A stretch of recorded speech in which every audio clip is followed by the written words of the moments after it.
It is going to be an amazing time with all of us today. Thank you so much for taking out your time to be here. We believe that we can still have more people in the room. So if you know one or two persons that needs to join us, kindly do well to share the link with them, prompt them, send them a message, put a call across, let them know that we've started and we're going to be on top gear soon, right? Uh, while we do that, I would like us to meet ourselves and just kind of know where you are joining from. So you can just put it in the comment section in the chat room, your name and where you are joining us from.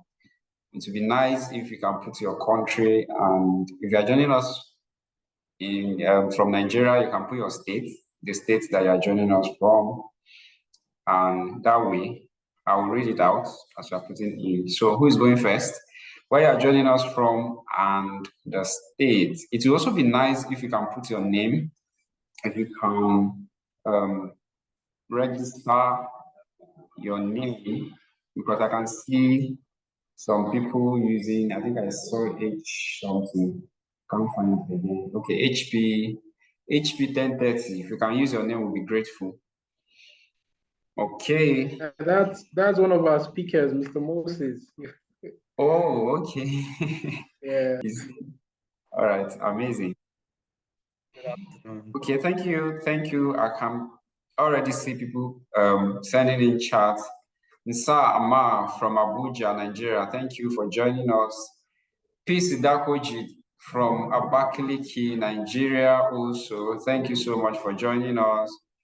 Amodu Godwin from Kogi State. Thank you for joining in. Adeola from Oyo State. Thank you for joining in. Abiodun from Abuja. Thank you for joining in. Mr. Moses, I've just been notified now that it's actually Mr. Moses. Thank you. So I will have to let me note that. Thank you so much for joining us. I can see Mr. Nicholas on the call and a couple of others. Thank you so much for joining us. Who is going next?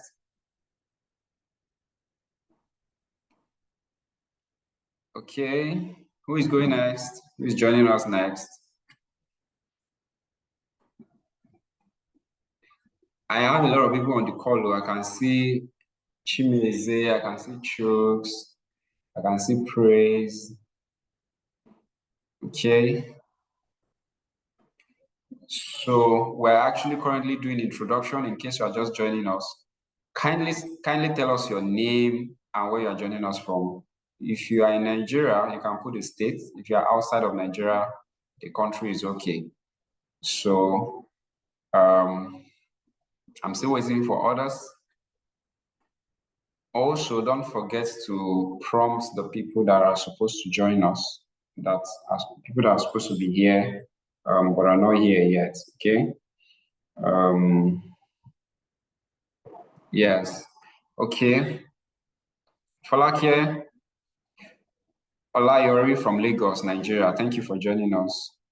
Joining from Lagos. Why is it that this is the first Lagos person I've seen? This is amazing. Chooks Ajali, a facilitator from Oshun. Thank you so much. Thank you, sir, for joining in. Okay, Abiodun from Abuja. Thank you. All right, I am Ainotunde Joseph, and I'm joining from Lagos State, Nigeria. Chimeze Nwabueze from Cyprus. Thank you. Thank you so much for joining us all the way. I'm grateful. All right, we are going to start very soon. We're going to start. We started already anyways, but full-fledged very soon. I just want to ensure that all the people that are supposed to be in the room are in the room so that we don't have to keep repeating certain things. Okay, Ahmed from Lagos, Nigeria. Thank you for joining in. Ahmed, you're welcome. Thank you for joining us. Okay. All right, so we're going to be starting.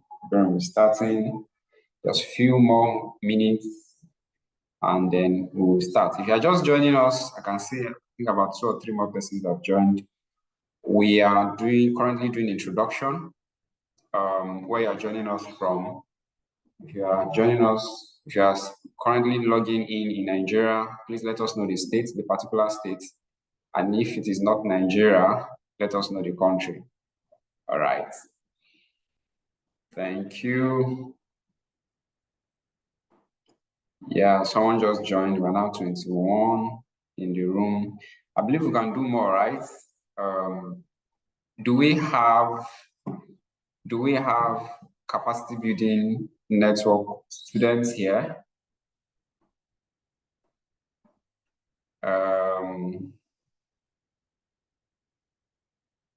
If you have taken any of our growth mentorship program here, can you just wave? You can wave. You don't need to unmute.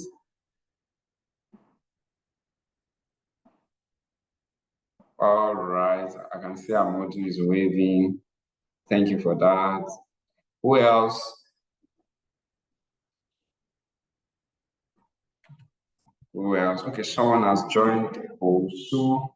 So we're getting there gradually. All right. I just want to confirm if Pastor Mrs. Osimen is on the call yet. Let me check.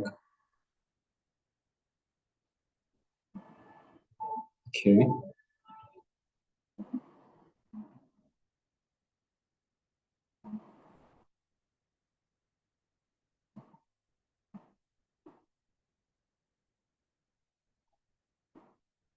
Okay, I can't seem to find out. Pastor Mrs. Osimen, please, are you here, ma?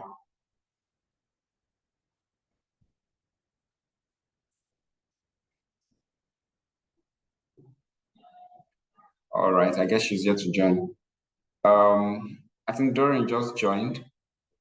All right, so we're currently doing introduction. If you are just joining us, feel free to tell us your name in the chat room and the country that you're joining us from. If you're joining us, if you reside in Nigeria, do well to let us know the particular states in Nigeria that you're joining us from. Okay, I'm still looking at the comment section to see if I will have an addition.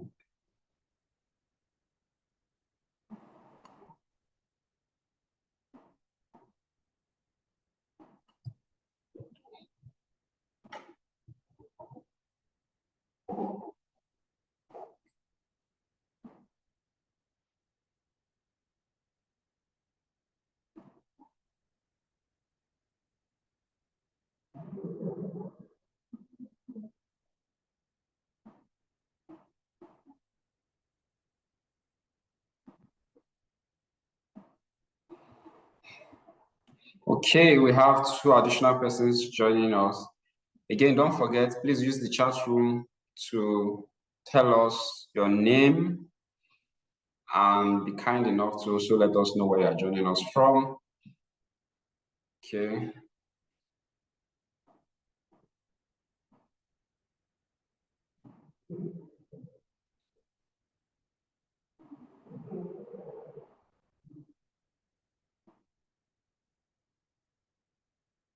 Okay, so we're starting in another 1 minute, just 1 minute, and then, all right, Ebuka, thank you so much for joining us from Oyo State. Evelyn is joining us from Ibadan, Nigeria. Thank you so much for gracing this occasion. Okay, someone says my name is Doreen from Ghana, a rotatory member in the same club with Israel. All right, thank you so much for joining us. Thank you. All right, I'm going to be calling on Mr. Nicholas to please take us on the opening prayer. Mr. Nicholas, good evening, sir. Good afternoon, sir. Good afternoon, Joseph. Can you hear me? Yes. Okay. Yes. Um, so let's pray then. Father, we thank you for the beautiful day that you've made possible for us to gather here. Thank you for the journey that started from just an idea that you gave to your servant, and that ideas have metamorphosed into projects, into a book, and into this event you're having this evening. We give you all the glory, we give you all the honor and adoration in the name of Jesus. For the Bible made us to understand that it is spirit in man, and it is the breath of the Almighty that brings understanding. So it is your spirit that have provided insight that made this book possible. We ask that even as we start this program this afternoon, your spirit will continue to guide us through in the name of Jesus. We ask that you grant utterances to the presenters and also provide understanding to those that will be listening. So we declare this event open in the name of God the Father, the Son, and the Holy Ghost. In Jesus' name we pray. Amen. Thank you so much. Thank you so much, sir. I was almost saying thank you, Pastor. All right, thank you so much once again for joining us. If you are just joining in, you're welcome. Please do well to put your name in the chat room and let us know where you are joining us from. Okay, ladies and gentlemen, good afternoon, good evening, good morning, depending on where you are joining us from. I believe every one of us know why we are here. We are here for Employability Conference, right, and book launch. So it's a 2-in-1 event. I can already guarantee you or promise you that it is going to be a lot tonight. A lot is going to be coming. Knowledge is going to be coming your way. Insight is going to be coming your way. So you want to get yourself ready to just soak in everything that will be coming. We're going to be having 2 panel sessions, and then we're going to be having a proper book launch, right? I am personally looking forward to it, to learn a lot from the wealth of knowledge and wisdom of our speakers. All right, someone just said, hello everyone, my name is Mildred from Port Harcourt, Nigeria. Thank you so much, Mildred, for joining us from PH all the way from Port Harcourt. Thank you so much. We have few people who have joined also. I can already see we have about 4 persons more. Good evening, good afternoon, good morning, depending on where you are joining us from. Again, if you are just joining us, do well to put it in the chat room, your name and where you are joining us from. Thank you. All right, so as I was saying, a lot is going to be coming today. I want you to prepare your mind, invite your friends, invite your frenemies, invite everybody that you can invite, because this is not just a book launch. It is a conference, that is going to be giving us a lot of insight into so many things, especially because this is one of the major problems that is being faced with African students and graduates, right? So I feel that everybody should hear this, right? Because we're going to be hearing from people who have done some of these things before, what they did, how they were able to come out of certain things. And it's just so awesome if you can share it together, and especially with those that need it most at this time. So do well to share the link and invite other people. Yeah, we're increasing now. I can see we're 30 now. All right. If you're just joining us, I will say it again. Please put it in the chat room. I'm not seeing people putting it in the chat room anymore. Please put your name in the chat room and where you are joining us from. If you are joining us outside of Nigeria, please do well to let us know the country. And if you are in Nigeria, do well to let us know the states. Thank you so much. Okay. So, of course, we know that we are here to learn. However, it was someone that put this thing together for us to come together. It was somebody that put this platform together, for us to be able to gather here this evening. And we're going to honor him as he comes up to give us his opening speech.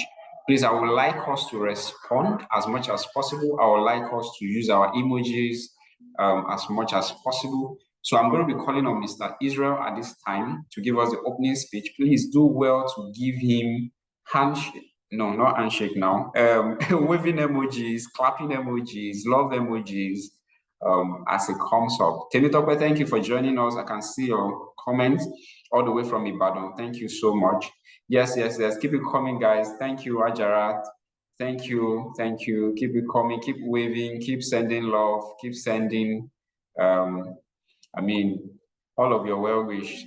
All right, Mr. Israel, I can see that you are ready. Thank you so much. Over to you, sir. Thank you so much, Mr. Tunde. It's really been an exciting time. Thank you so much for everybody who took out time to join. Oh, we're about 30 in the room today at this time. I'm just so excited that we all are able to make it. Today, today has been a very, very beautiful day for me. And since yesterday, it's been like, I don't know how it feels, right? Well, it's like a woman who is about to give birth. So that kind of joy. I've just been very joyful since yesterday. Yeah, thinking about the whole idea about the book, and now that we are launching the book today. So very quickly, I want to first of all thank everyone again for making it possible to be here. My name is Israel Oriaku, and I sometimes love to be called the strategist. The book and the reason why we're having this event has been something I've always wanted to do for many years. Having left school in 2013 and seeing how much difficult it was for someone who studied pure and applied chemistry.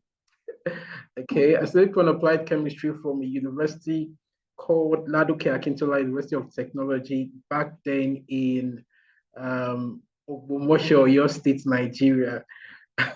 For those of my Ghanaian friends and Rotarians on the call, the university is actually one of the best state universities in Nigeria. So I finished with a 2-1, a second class upper. And one of the things I didn't want to do while I was schooling was I had made up my mind from the right beginning that I didn't want to lecture, because I grew up from a family where, my parents own a primary school and they still own, and I had been teaching all my life, as a as a as a son to a proprietor. You have to teach. If there are no teachers around, you have to take lessons, you have to do some things. So I wanted to do something totally different. So lecturing was not even in my mind, because that was the only thing that I could think of finishing as a pure and applied chemistry student. And so the other options was to work in the industry. And anytime I make my inquiries, I hear a lot of disappointing and scary feedback that, oh, while you're working there, something can happen to you, chemical can fall on you, you could lose your face, you could get burned, your hand could be chopped off. So those scary, scary feedback took my mind off working in any of these industrial organizations, because I was scared of losing one part of my body while working in the workshop or something, or in the lab. So uh, so the book basically is me sharing my story and inspiring a lot of students out there on what they really need to do to position themselves to get a job. Now, what what was different for me was that during the 1 year NYSC service, God so kind, I had an introduction to a different kind of life. So you can imagine someone who came from the science background, given an opportunity to work in a radio station. And this was how it happened. While I was in camp, so NYSC, for my Ghanaian friends, NYSC is our compulsory youth service. Like you do here in Ghana, we have a compulsory youth service that you must go through after schooling for 1 year. You go through it for 1 year. But what is different for Nigeria is that that 1 year before you are deployed to go and work, you have to, they bring everybody together, okay? They bring everybody together and camp them for like 3 weeks. So during that camping period for me, in my particular deployment state, which is Ekiti State, I was very good with sound gadgets from the university. I was, head of the technical department in my campus fellowship. So with that skill set, I was given an opportunity to head the technical team and the media team in camp. So one of the days I was performing my duties, making an announcement to my fellow corps members in camp. I never knew that at that time one of the directors of the state radio station was in camp, and she had come to actually pick up people who she would want to work with in the radio station. And so God so kind, I made my announcement, and out of the blues, I had someone calling, who is there? Who is there? I said, oh, it's OBS, it's Israel. Okay. And so they called me, and the woman said, oh, I love how you speak. I love your presentation. Okay, so what did you study? I studied pure and applied chemistry. And both of us just busted into laugh because, come on, what does a pure and applied chemist have to do in a radio or TV station? So both of us busted into laughter and said, oh, but I think I want to work with you. I think I love how you talk. I love how you give that announcement. And I think I want to work with you. I said, ma, but I studied chemistry. I didn't study mass communication. She said, no, don't worry about that. I really would like to work with you. I don't care what you studied, but I love how you talk. I love how you present yourself on the air. I didn't see you, but what I heard, it's okay for me. So you're coming to work with me in the radio station. So now that opened my mind to a wide range of different opportunities that I could have had if I had prepared better. So imagine I studied pure and applied chemistry, and for good 1 year, I was working in the radio and TV station as an editor. And at some point, I was given the opportunity to read the news. Okay. And it was fun. It was a different experience for me. I learned what it meant to go out and report events, report what has happened in a particular event happening in the state. And, so that gave me an insight about life after school, that of a truth, it's not really all about what you studied, but a lot of other factors can play around it getting you a job. Well, because of my kind of person, I didn't stay back. I didn't stay back in Ekiti State to work as a radio presenter or or an editor, but I had that opportunity actually, if I really wanted to stay back and work. Maybe right now you'll be hearing my voice on Channels TV or something, because come on, it's been since 2014. You see, that's about 11 years. So maybe I should have been one of the biggest, media personalities in Nigeria. You see, but well, I didn't want to go that route. Now that opened my mind to the different opportunities and possibilities that I never saw coming, although I studied pure and applied chemistry. And over the years, I've seen a lot of graduates struggle with getting their first paid job. I've actually helped some. Some of them are on this call, and later on, we're going to be talking about their growth in the last few years. I've actually helped some. I've actually employed a lot of students and actually helped them in making a better career choice. And now they're doing great stuff, out there. So these stories and these experiences was what had pushed me even from 2015, 2017. I started a conference called Sifting Conference, where I went to universities talking to them that, see, guys, you need to change your mindset. There are a lot of opportunities out there. even as a student, even after school. So don't limit yourself to saying, I studied this is the only stuff I can do. And I did this for a while before I went into other things. So my introductory speech today, it's or my opening remark is can be summarized in this sentence that we live in a world where a lot of times people do not understand the possibilities they have. People do not understand the possibilities they have unless they are trained, they're educated, or they are well informed. And so I decided to write this book to put together my thoughts, my experiences, so that every other student out there can plan better, can have a better career choice, can position themselves such that at the end of everything, they are not joining the millions of unemployed youths out there, but because they know what they need to do right from while they were students, they can position themselves for better job opportunities. Imagine I had learned that I could actually work as a media personnel if I had harnessed some specific skills, although I was studying pure and applied chemistry. You see, if I had harnessed some specific skills, if I had learned that earlier while I was still in school, maybe by now, I'll be one of the top most rated media personnel, across Africa.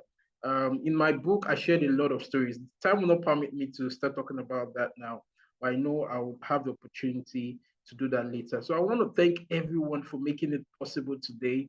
It's about empowering as many students out there with the right knowledge and information to help them position for better job opportunities. And I'm grateful you're here to do this with me. Thank you once again. And I hand over the mic to Tunde. Thank you, Tunde. All right, thank you so much. Thank you. I can already sense that the value is coming already. If you follow through, you will notice that the value is already coming in, and we can already begin to attest to that. Thank you so much, Mr. Israel, for sharing that awesome and powerful thoughts with us and intro. All right, I could see that a couple of persons have joined us just when Mr. Israel was speaking. If you just join us, thank you for joining in. Please do well to let us know your name and where you are joining from in the chat room, please. You can use the chat room to let us know that. I have a couple of people here. Emmanuel Ita from Cross River State, Nigeria. Thank you for joining us. Praise from Kumasi, Ghana. Thank you so much for joining us. Temitope from Ibadan, that is Oyo State in Nigeria. Thank you so much for joining us. Okay, so I look forward to having, Glory from Osun State. Thank you for joining in. Thank you. Okay, Ni Botsi, I hope I pronounced it the right way. Thank you from joining us from Ghana. Okay, thank you so much for joining in. Emmanuel George from Lagos, thank you so much for joining us. All right, thank you guys. Please keep it coming. Again, it is also not too late to reach out to your friends and tell them that with the flight has taken.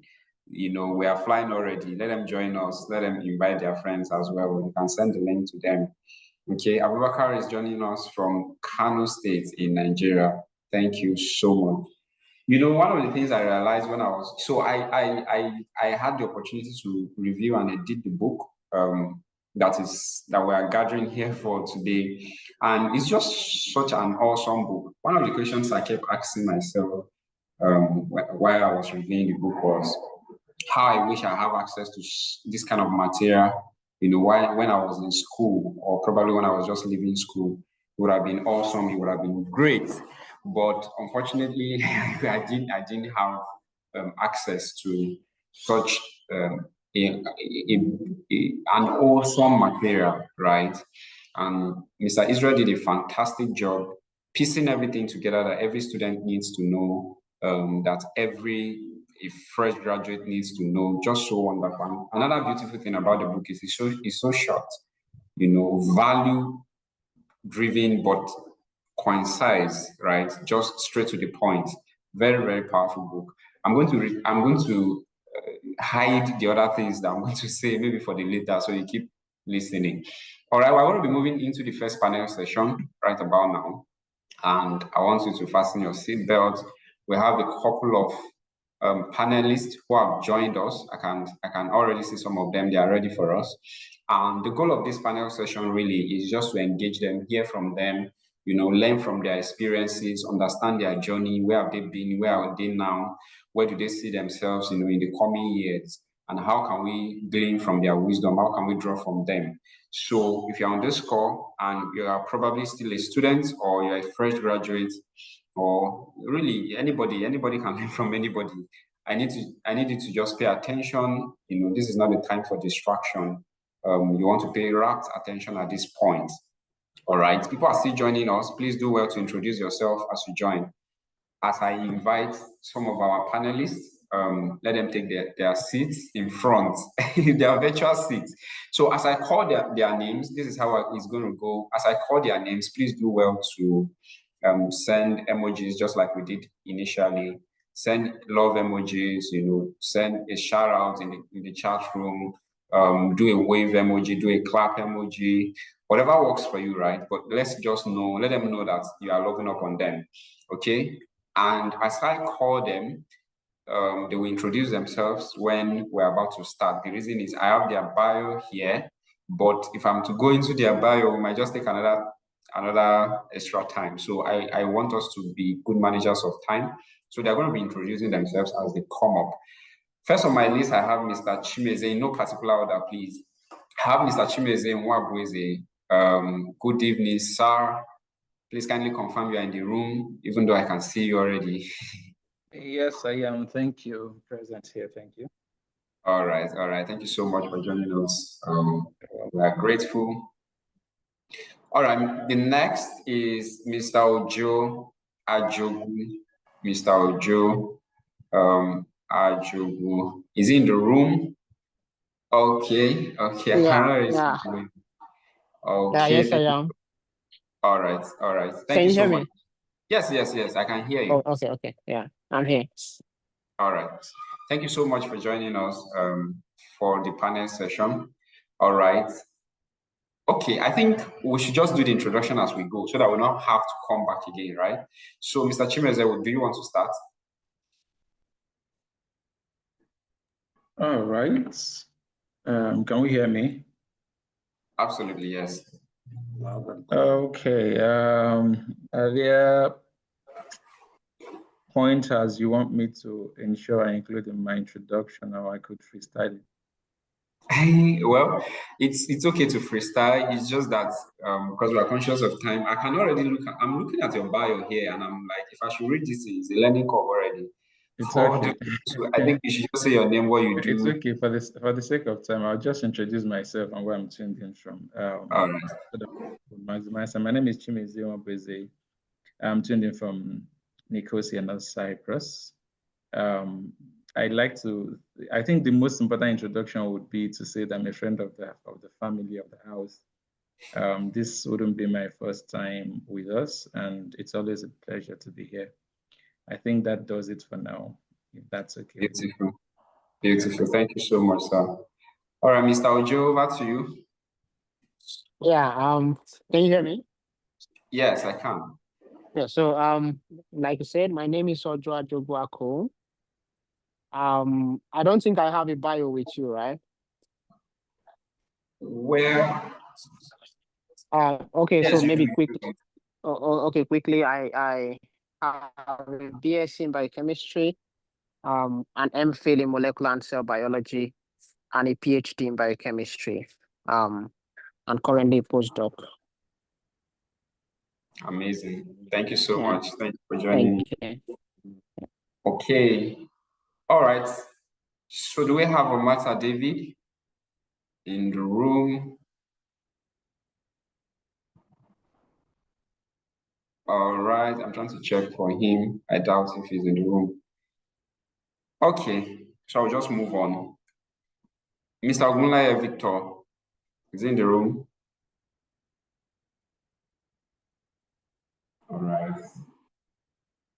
Okay, Nika. Leah. Is she in the room? I doubt. Okay. Mr. Jonas Sunday. I think I saw him a while ago.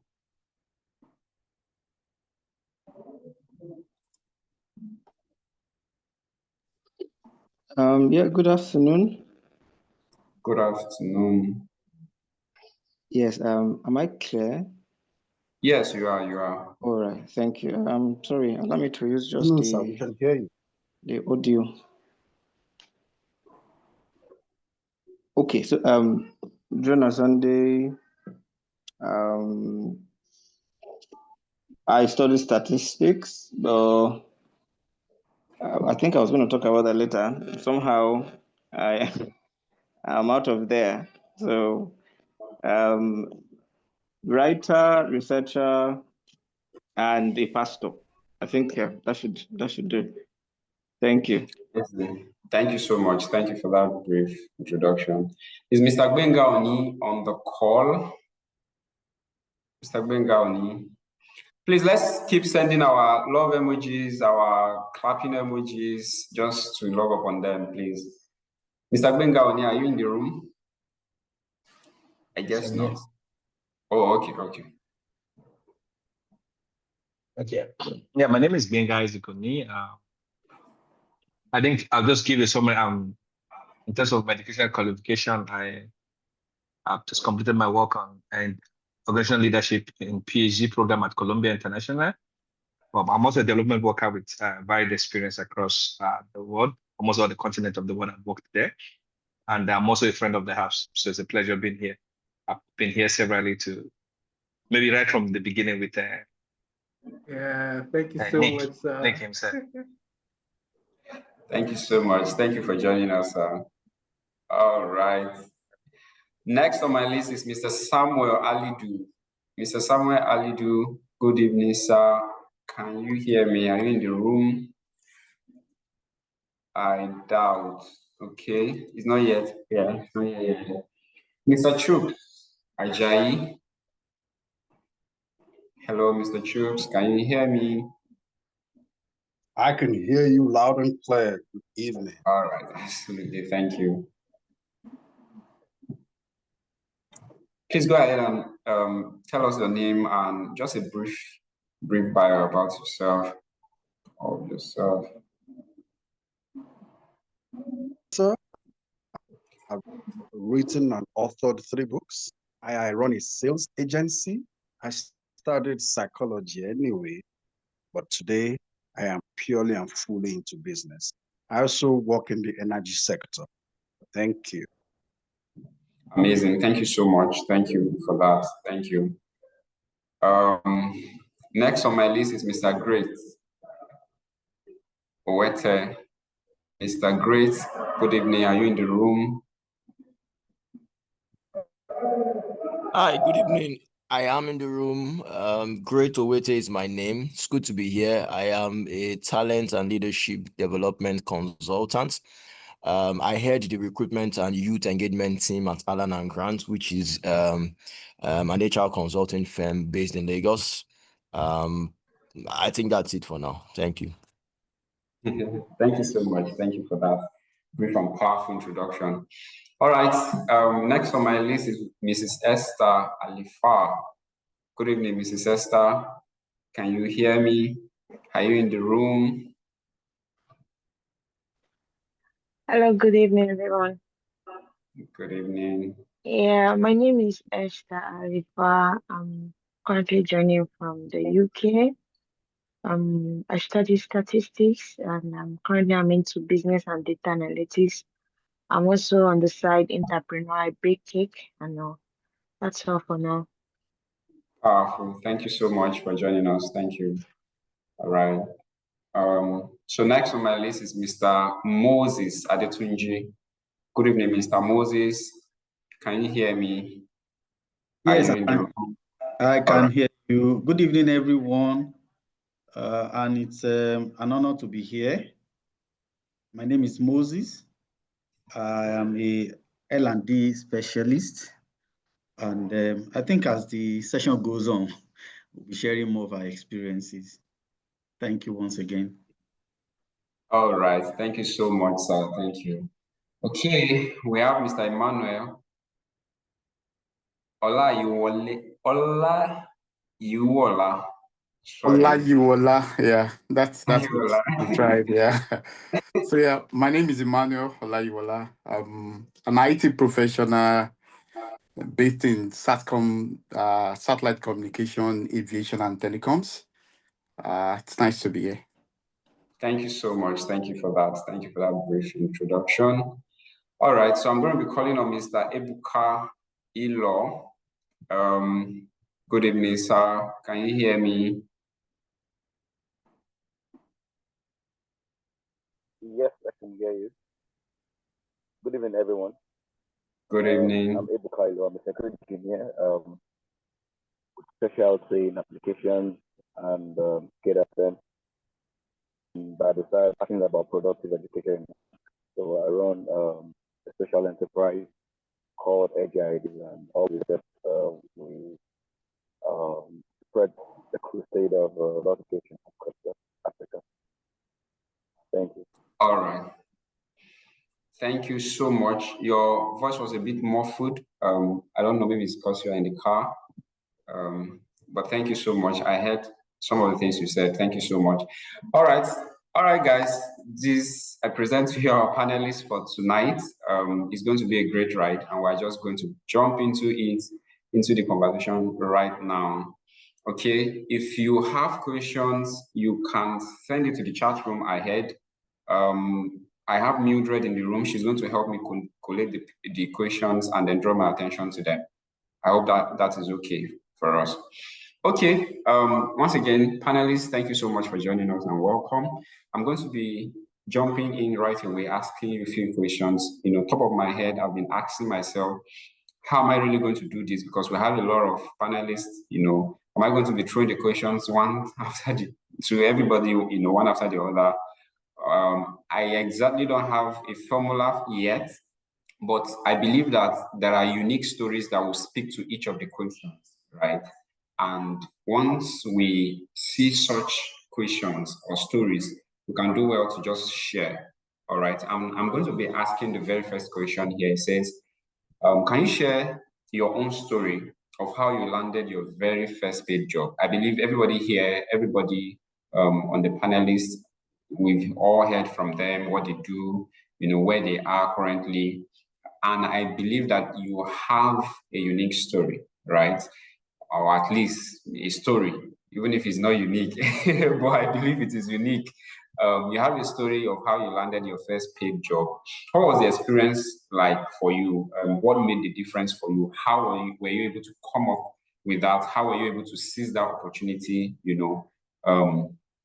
So I would like us to share maybe 2 or 3 persons. I have a lot of questions, so everybody, I might not necessarily say everybody should respond to it, right? However, if nobody is speaking, I will call someone. Hope that's all right.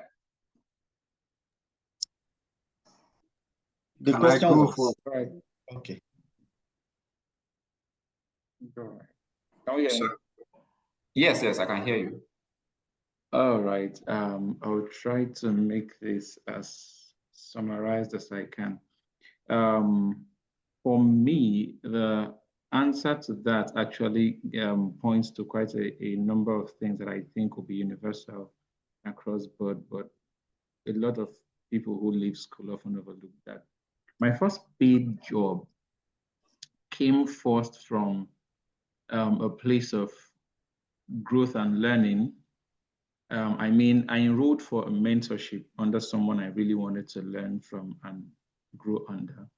After the mentorship program, or rather in the course of the mentorship program, I noticed quite a lot of gaps in their operations and everything. So after I graduated from the mentorship at the time, I volunteered to work with them to be able to, the gaps I saw were things that I had at the time, skills to fill in. So I volunteered to work with him. I made a proposal to him that I'd like to work with your team. Let me take this responsibility and that responsibility and that responsibility. He said, okay. I took up the responsibility. I started doing much more than what I said I wanted to do for them. And because of, business and corporate landscape is dynamic. So as I was solving the problems, as the dynamics of the business and organization was expanding, more areas or more things that we could do started coming up. And so I started picking up all of that. In about 4 months of volunteering, I got a call from him one evening and he said, I want to move you to Lagos with 2 or 3 other persons in Lagos to start up something there for us. And I'm going to switch your job status from volunteer to full-time. And that was how I was moved to Lagos at the time. I was given an official vehicle, company was paying for the house and everything. And at the time, my job actually didn't have a definition because now I had shown myself to be very competent in quite a lot of things that all the persons in the organization at the time, most of them didn't have some of the skills I had. So a lot of things started running through me and passing through me. But the point I'm making is the fact that I identified a gap and decided to fill it on a volunteer basis opened the door. And I say that to say that oftentimes when we talk about employability, most people go with the wrong mindset. You're going with the mindset of, I'm looking for where to apply to make money. And that affects how you show up and how you present yourself. Most people don't take time to ask themselves, this place I'm going into, what unique value proposition or solution or value am I bringing to this place? When you come with that approach, you come prepared to propose to them how you can improve the system, how you can contribute to the system. And I often say to people when I speak to them concerning employability or concerning seeking opportunities, don't go to such meetings purely on the grounds or with the mindset of, I'm looking for a role to be fixed into so I can make money. Go there with a mindset of partnership. At least that is what I do. Every opportunity I've sought out, whether it be job or partnerships, I go there with the mindset of partnership. I try to identify how my presence in your system, in your organization, in your place can improve what you do. And if I can identify that, then I'm bringing tangible value to you that I'm saying, if we could work together, this would improve in your system. And that always opens the door if you can articulate what gap they need to fill and how you can fill that gap. I think that's where I'll leave it. Absolutely. Thank you so much for sharing a lot of value in it, in what you shared already. Thank you so much. I particularly enjoyed the fact that you mentioned volunteering, and that was a pathway for you. If I believe you, when you mentioned the volunteering, you smiled. I want to believe it's because probably you it's a major theme in the book, right? I don't know if you've seen the book though, but it's one of the strong points that we have in the book. That's interesting. Yes, so I mean, it was just so nice. Why he was smiling when I was talking about it. Yeah. All right. I also learned from your story to take initiative, right? It's very important, and that was one of the things that just kind of stand you out. And it's just so important for everybody seeking jobs to learn to take initiative rather than going with the mindset of what can these people do for me? Why don't you sweep it or flip it and say, what can I do for them? Right? Thank you so much for sharing. So I'm going to give one more panelist an opportunity to also share, and then we'll move on to the next question. Who wants to share his or her own unique story? How you landed first? Yeah, I can go with that. Please do so. Yeah. So for me, my unique story started with so let me start this way. I'm a graduate of mechanical engineering, and currently I work fully in IT, networking in IT. I've worked in telecommunications, core telecommunications. I mean, working for the vendors, the multinational vendors like Ericsson, Huawei, and I've worked for some of the operators like Smile, Intel, MTN, Glo, Etisalat, Airtel, and the likes. I've worked with them indirectly, but not directly. Now, most of the things I do in those companies had nothing to do with my BSc. I studied mechanical engineering. I mean, and today I've not for once. I think the only thing I could say I use my mechanical engineering for is to discuss with a mechanic on how he's going to repair my car. After that, nothing else. Now, with respect to how I got into the labor market, it started with my IT. When I wanted to do my IT, I was all about oil and gas. As a Nigerian, oil and gas, that was what everybody was looking for. And I was lucky to get an opportunity to work with an NPC, but that didn't work out. And I spoke with one of my relatives, and he told me, have an option in IT, telecommunications. Would you like to come?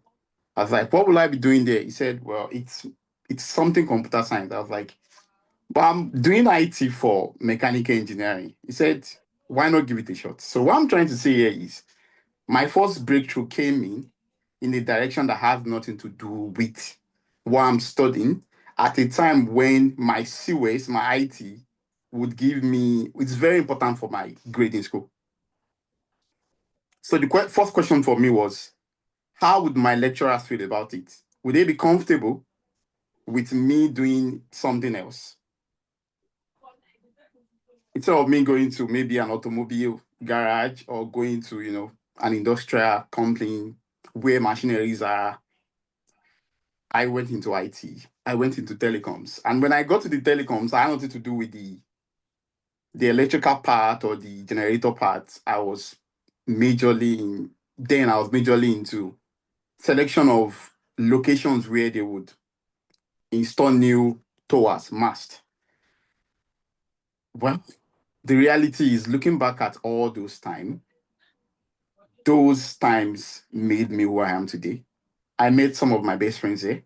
I made some of my mentors there that determined how I moved up the ladder later in life. But one thing that was very important for me then was my attitude. Whatever I was going to do, whatever they gave me to do, I make sure I did it well. Because the company that I did my IT in, they employed 28 IT students. And unfortunately, after just 3 months, they kind of sacked 20 out of 28, and it left only 8. Then 2 weeks later, they sacked another 2, leaving us 6. And what was the reason for their decision? It was about our characters. They are done with the project they were doing with, I think, with MTN then, and they didn't need us anymore. And they felt like, okay, if we're going to be taking orders, if we're going to be moving these guys into a new project, who do we need? And that is how they picked finally 6 of us. Character determines how our character, our attitude to work, the way we take things determines how those 6 were selected. And I can guarantee you those 6, I think out of those 6, 5 of those 6 are currently outside the country. 1 person is in Australia, 2 guys are in the UK, 2 guys are in Canada, and I think the other person is still in Nigeria, but we're all doing fine. We are all saying telecoms. So if there's one thing I pick from it, it's that wherever you want to do or wherever you find yourself, just make sure your character is top notch, because those guys are your bosses, your colleagues. They are watching you, they are assessing you. And when opportunities come, the guys with the best characters, the guys they believe would get the company to the next level, as the first speaker said, those are the guys that you'll be selecting. And that would be very important in how your life will shape up. Thank you. Amazing. Thank you so much. That's so powerful. Thank you for sharing. Please, Mr. Emmanuel, are you the Emmanuel that was written about in the book? Are you the Emmanuel in the book? Yeah, I'm the one. Amazing. Okay, I can connect the dots now. I'm the one. So, because a lot of people are yet to read the book, you might not really understand the essence of that question, right? But I am hoping that maybe from tomorrow you understand. Thank you so much for sharing. I just want to read out something that Benga said in the comment section while Mr. Emmanuel was speaking. He said, I just want to add to what Chimeze and Emmanuel has said already. Go into whatever you do with a mind for service and develop skills outside of what you do. Sorry, outside of what you are. Sorry, outside of what you are studying now. Okay, develop skills outside of what you are studying now. Thank you so much for sharing that, Sir. All right, I'm going to be jumping into the second question quickly. And this is also another one for you to reflect and share on your story. If you are to look back right now, to when you went into the labor market, to when you seek for your first job, when you applied for your first job, and what are some of the mistakes you think you made in either your application or your delivery at the interview, or whatever the case might be? What are some of those gaps that, looking back now, you can already notice that if I am given this opportunity, I'm definitely not going to do A, B, C, and D. You get what I'm trying to say, right? Those things, those mistakes that you made then, but you didn't see them then. It is looking back with the gift of hindsight now that you can actually point them out. So what are some of those errors? Because again, we have a lot of young people in this place who are currently at that stage now, and they probably are going to make the same mistake, except for your own intervention tonight. And we still have a lot of people that are going to be engaging this recording. So this is why this question is very, very vital. Please, who is going to share with us? Can I try? Please do. Please do, Yeah. then I'll take over after you. Okay, all right. Yeah, so for me, I think what I would have done better, which I thinking back now, is first working on networking, just reaching out to people with relevant experience or skills that can help propel your career forward. Not just having good grades, but being connected to people that can easily help you to rise higher. The other thing is I would have also worked on data analysis more, because for me, I'm talking from personal experience now. At some point I had to analyze data, but after analyzing the data, the software, I didn't really follow them up. And later on, you realize that some of those skills, you still need them. So, I mean, in between that, I had time. What I would have done is to focus more on honing my skills in those areas so that I'm able to apply it further faster than it is. Okay. Hello, did you hear me? Yes, but it was a bit muffled at the point. Oh, okay, I don't know maybe if it was just at my end. Okay, I think maybe it's the internet. Okay. Yeah, but maybe I should recap it. Networking, key skills like data analysis and presentation. Working on that in between the period that I had to wait for my job. All right. Thank you so much, Mr. Thank you. That's awesome. All right, sir. I didn't exactly catch the person that said he was going to go next. That was Chuks Ajali. Okay, Mr. Chuks, please. So, looking back, the first problem I had was I encountered a particular interview, and that interview would have changed my life completely and totally. But because I didn't study what they were looking for, I was not confident. So the first problem I had was confidence.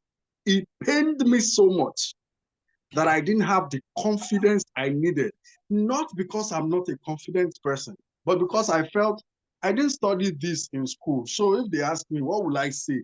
I had disqualified myself long before the actual interview. So I'll tell anyone that confidence is like one thing that opens every door for you. And that even the doors that are closed, you must knock on those doors, because there's a human being behind the doors. And the human being behind the door will be logical and fair enough to hear you out. If you have something reasonable to say, why not? If not, they will gladly open the door for you. That's the first lesson I learned. Second lesson I learned is that interviews, the only purpose for interviews is because they are looking for someone. They need someone. And that someone can be you, certainly can be you. Why not you if not you? I mean, you are there and you're not a decorative item. You're there for a purpose. So it can be you. That's the second major lesson I learned, because that interview, I still regret it to today because I knew everything they were saying. I just couldn't handle it because in my mind, I'm saying, they ask me, say, what did you study? Then I will start looking. No, it doesn't matter what you studied in school. You must be sure of yourself. That's the very first thing.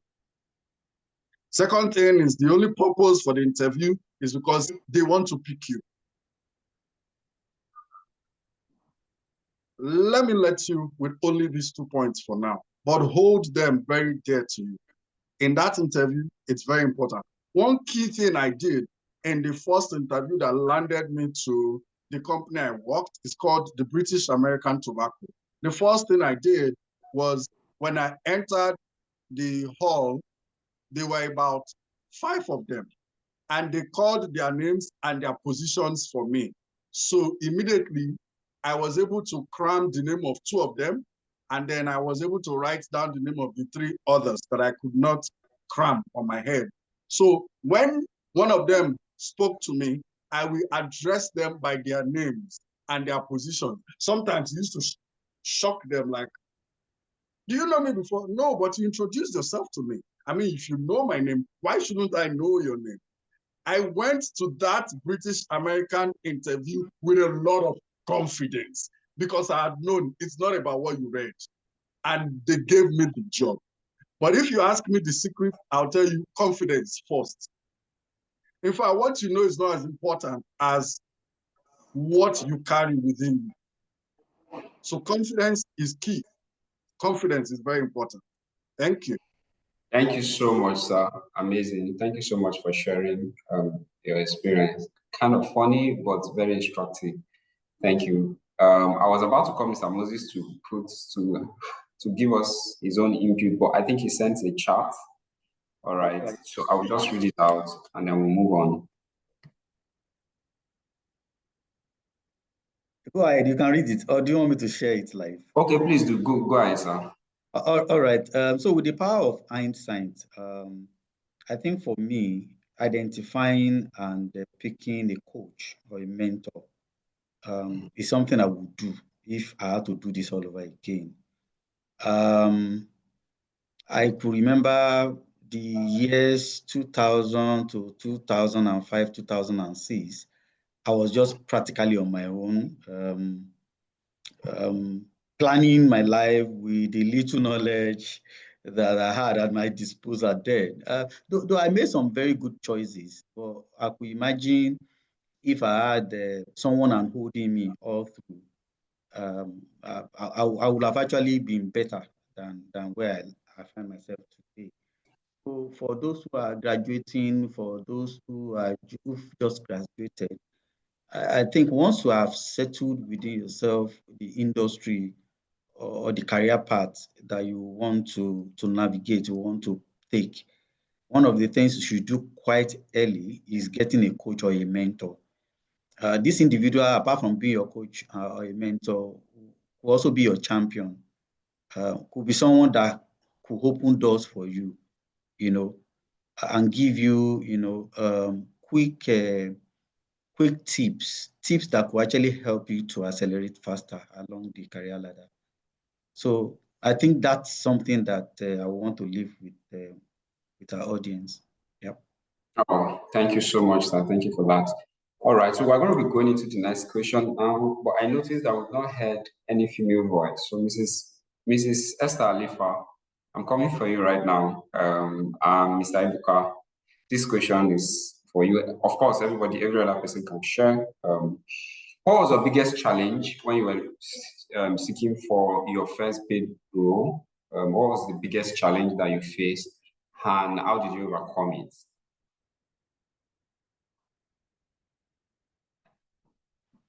Okay, can you hear me? Yes, I can hear you, though a bit low. Do what? Go on, sir. Go on. I can hear you. I was saying that it was a bit low. Okay. Oh, a bit low. Okay. Let me try to get that right. Yeah, I got this feedback earlier. You said this earlier, but I didn't get the feedback, so I didn't know what to do actually. I sent a message on the chat. Okay. Yeah, that as at then it was Am I awful. Can you hear me? Hello? Am I audible now? Yes, go on, please.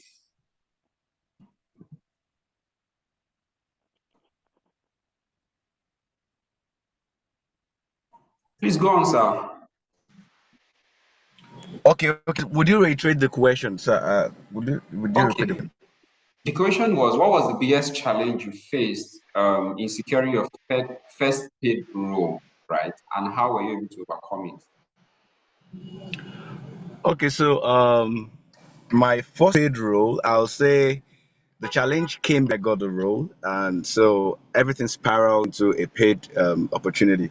So when I was going to do my, I right from school, I wanted to get into the telecom, and so my year one, year two, IT was going to be 400 level. So year three, I had started learning stuffs in the telecom, taking courses with Terra, and I'm taking courses, just preparing myself for when the IT period was going to come.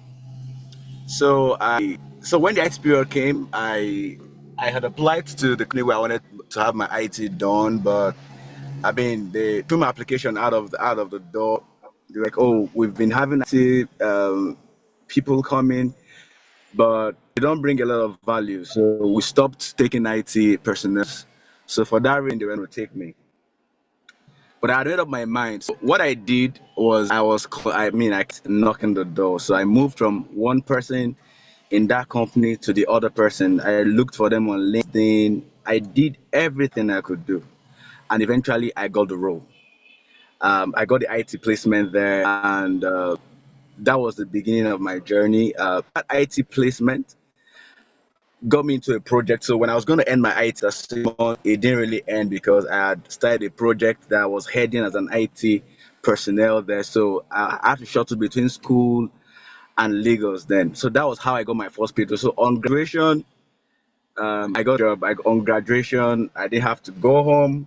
I moved from Enugu State where I schooled back to Lagos to resume my first job. So I'll say that I knew I wanted from school. I wanted to get into the telecom sector, and I kept knocking the right doors I had to knock.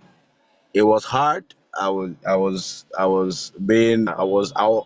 gonna allow it in, but I kept knocking. I was persistent, and it happened. Thank you. All right. Thank you so much, sir, for sharing. Um, Mrs. Esther, Yeah, I'm here. Good evening. good evening. Okay, straight up. One of the things I faced was I could say after graduation and after service, one thing that I was doing that wasn't right was I was just applying for any job that I just see I will apply. Like I'll just put in application, and I was not doing some key basic things. But at a point, I started going for trainings, um, some training on how to develop yourself, on skills, on writing of CVs, how to get a good cover letter and all.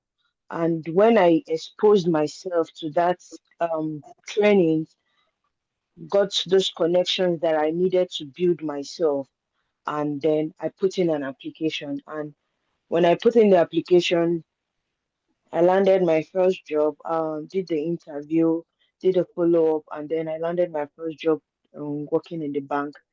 And within the space of a year, I moved from where I was. I got in as a customer service, and then I was moved to a department public sector. So I could say doing the right thing, like positioning yourself, and doors will just open for you. You just don't um start looking for jobs. Just know what you want, and then just do the right thing, and position will just fall in. Things will just fall in place for you. Thank you so much for that, man. This particular one of just applying anyhow, I think a lot of people in this side of the world is guilty of it, right? We can already attest to that. Okay, I'm going to be jumping into the next question. Mr. Chimeze, it's been a while you spoke. Mr. Jonah, I'm here to hear your voice. I'm here to hear your voice. So I'm looking at you with my glasses for this question. Anyways, it doesn't mean that you have to answer. Were there particular skills or experiences, maybe academic or volunteering experiences or internships that surprisingly helped you to stand out? I think Mr. Chimeze's point at first kind of resonated with this. So, but I don't know if you have something else to share though. But were there particular skills, maybe experiences, maybe academic in nature or volunteering or internship that kind of gave you a leverage to stand out above others? Does anybody have a unique story around that? Okay, Mr. Great. Thank you. Yes. So apologies, I may not be able to put on my video. So I remember that I studied sociology from Delta State University, and you know how that you do some of those courses that they ask you, so what are you going to do after school, or where can you work, with your BS in sociology, and then the general answer is that you can work anywhere. I don't know how many of us have been there, right?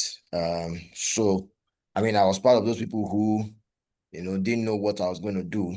And the easiest thing to do then was just to move on to do a master's. Today, I don't usually advise that. When you're done with BSc, just go straight to do your master's. I think it's when you don't know what to do, you just rush to do your master's. I was part of those people also. I was doing my master's, but I think that master's now turned out to be the game changer for me, because that was where I got my first job. But the story in that getting my first job was that master's course is not usually like BSc. Yeah, it was a part-time course, so we had a lot of. So I did my master's in managerial psychology, which is closely related to HR, right? Because almost everything that we were taught was in human resource management, which at that time was what I wanted to practice, right? I wanted to do human resources. So I just went to do a master's since the jobs were not coming. So in my master's class, I remember vividly one of the projects one of the group assignments that we were given. We were divided into groups, and in your group assignment, somebody would have to come to do that presentation, representing your group. So I was in that group and nobody wanted to volunteer to do the presentation. I'm a good talker. I can do presentation. I know how to put PowerPoints together. And so I volunteered to do the presentation on behalf of the group. So I did it. It made sense. Everybody loved it. The class was buzzing with feedback and all of that, because our group was phenomenal.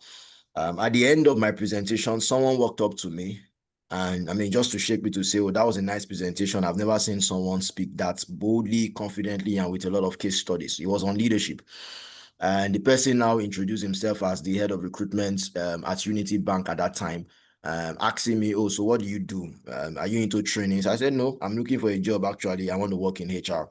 And, they used to say the rest is story, but I don't want to say the rest is story. That was how the guy invited me to his office the next Monday morning. We had a quick chat.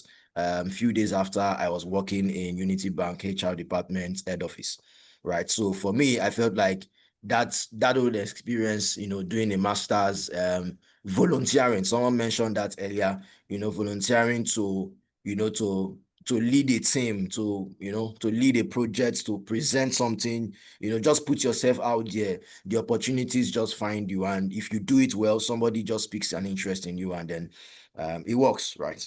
That's my story. Thank you so much, sir. Amazing, interesting. Mr. Jonah. Yeah. Okay. I remember something that happened while during my final year. Like I said initially, I studied statistics. So during my final year, excuse me, while we're gearing up for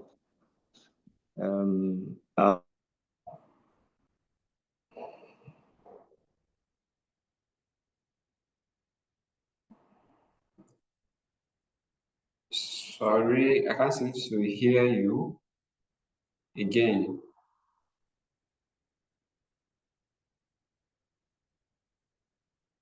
Mr. Jonah, can you hear me? I've also lost him. I guess it is network. Okay. So in the interim, Mr. Ibuka, would you like to go next? I can see your hand up.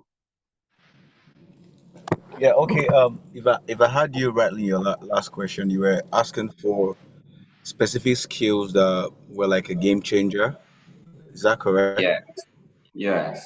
So, for me, there are some business skills that you should have. One of it would be presentation because eventually you're going to have to speak about yourself to someone. So presentation. But on the other side, I would always advise that people are intentional with what they want to do. If you're intentional with what you want to do, it influences your choice of the things to learn. It directs your path of what to learn. So I'll say that the first goal is to ask yourself, oh, where do I want to work? What exactly do I want to do? Once you know that, what do they require? What skill do I need to learn? Do I need to have to be able to excel or get into those roles or those job? And then when you know that, you get to go learn those skills. But on a basic, I mean, presentation skill is very important. I'll say that. Thank you. Thank you so much. Thank you so much for that insight. All right, Mr. Jonah, are you back now? Are you able to speak?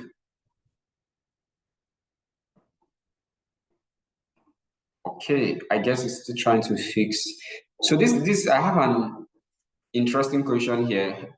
By the way, can I just ask if we have a question in the room, in the chat room? Mildred, do I have any question from the audience so I don't just keep taking questions from here and not pay attention to them? I am guessing none, right? Okay, so I'll just move on. Did networking or mentorship play a role in your first opportunity? Do we have anybody in the room who your first job or your first role came as a result of proper networking or mentorship? Do you want to walk us through how it happened and some of the learning curve for us? Okay. Hello, can you hear me? Hello. Yes, we can hear you, sir. I think it's right. Okay, I mean, I wanted to go first, but I mean, if somebody's already up, then I'll wait. No, please go ahead. Go ahead. Please go ahead, sir. Please go ahead. I'll speak after you. Go ahead. Yeah, I mean, for me, I think more about networking, right? If you are into research, if you need to go to a lab to do your research and get funding, at first I was just doing it based on my skills and my certificate. And most times when you write email to to the professor that you want to go to, for example, most times you don't get response. But as I began to connect at conferences, and then make those kind of connections, subsequent emails that I write, I get response, even get interviews. And for me, my first job came through that. Because I had already tried to put myself out there, networking properly. So for me, networking really played a role. Thank you so much, sir. I think Mr. Chimeze wanted to go next, if I'm right. Yes, I did. I actually wanted to say that it's very interesting as I look back on my career so far. In one way or form, networking has been integral, very integral. Now, at the early stages after I left school, I didn't understand fully the importance of that. I thought it was all about, being skilled and all of that. But I can tell you guys, there are doors that are open not by your competence or skill. Respectfully speaking, there are doors that with all your competence, there are doors that will not open by your competence. There are doors that others will open for you. But then when you get into the room, they get the opportunity to see your competence. Do you understand what I'm trying to say? For example, I gave us an earlier story about how I got the job at the time. What I didn't say was that the mentorship opportunity itself I was referred to that by someone, by a friend, right? Now, another thing happened at some point at work now. Apart from my coaching and training and all that I do, I also do web design. And my web design business, as it were, actually started in a very funny way. while working in my organization, I realized that the website at the time they were using was very static. They were not using the website for anything. And I asked my boss then, why are we not using the website? He said, they can't do it on the website again. We don't have money to fund it, develop and all of that. It got me thinking. I went online. How can someone build websites? I don't like coding, programming, and all of that. So I started Googling, how can someone build website without coding? Got to hear about WordPress and Elementor and all of that. I'm like, that's interesting. So what did I do? I used my money, purchased the domain, started learning how to build websites on WordPress with my own money, my own domain. After I tried for like 1 or 2 weeks, I went to my boss and proposed to him that I want to build a new website for the company. And I'm going to use my money to do everything, domain everything. And when I'm done, he should test it. If he likes it, he can refund me the money. If he doesn't cut it, I will take my loss. He said, okay. I did that, set it up. When I completed that, he tried it. The day he checked it, saw it, tried it. That night, we did an all-nighter.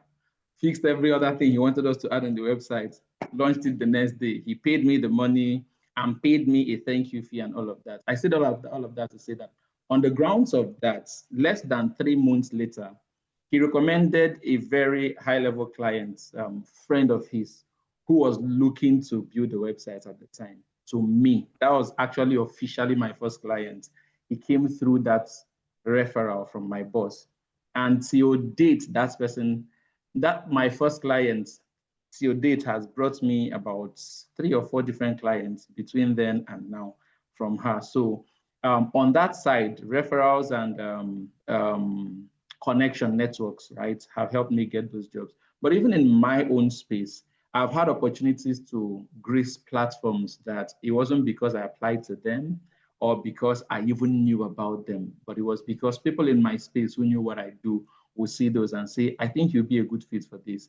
I recommend this to you. I think you should apply for this. Or they will put in a word and say, okay, these people are looking for someone that would handle this or train this. And I told them, I know somebody. Are you ready to do this? I'm like, yes, I'm ready. And they connect me to that. So I can't overemphasize the importance of network, the importance of being in the space, being in the room, as it were, finding a way to be in the room, whatever industry or field, whatever area you want to work in, finding people, connecting with the people who can link you to those opportunities. Like I said at the beginning, I'll wrap up with saying that there are opportunities that your competence will not open the door. It's people who are in the room that can open the door for you. Thank you, guys.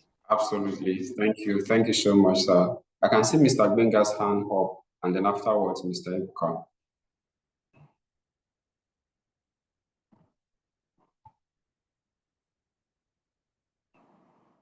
Mr. Gbenga, if you are speaking. Yeah, can you hear me now? Yes, yes. Yes. I transferred to my phone, so it's giving me a little bit trouble catching up with you guys. Yes, so but what I wanted to share is that I love what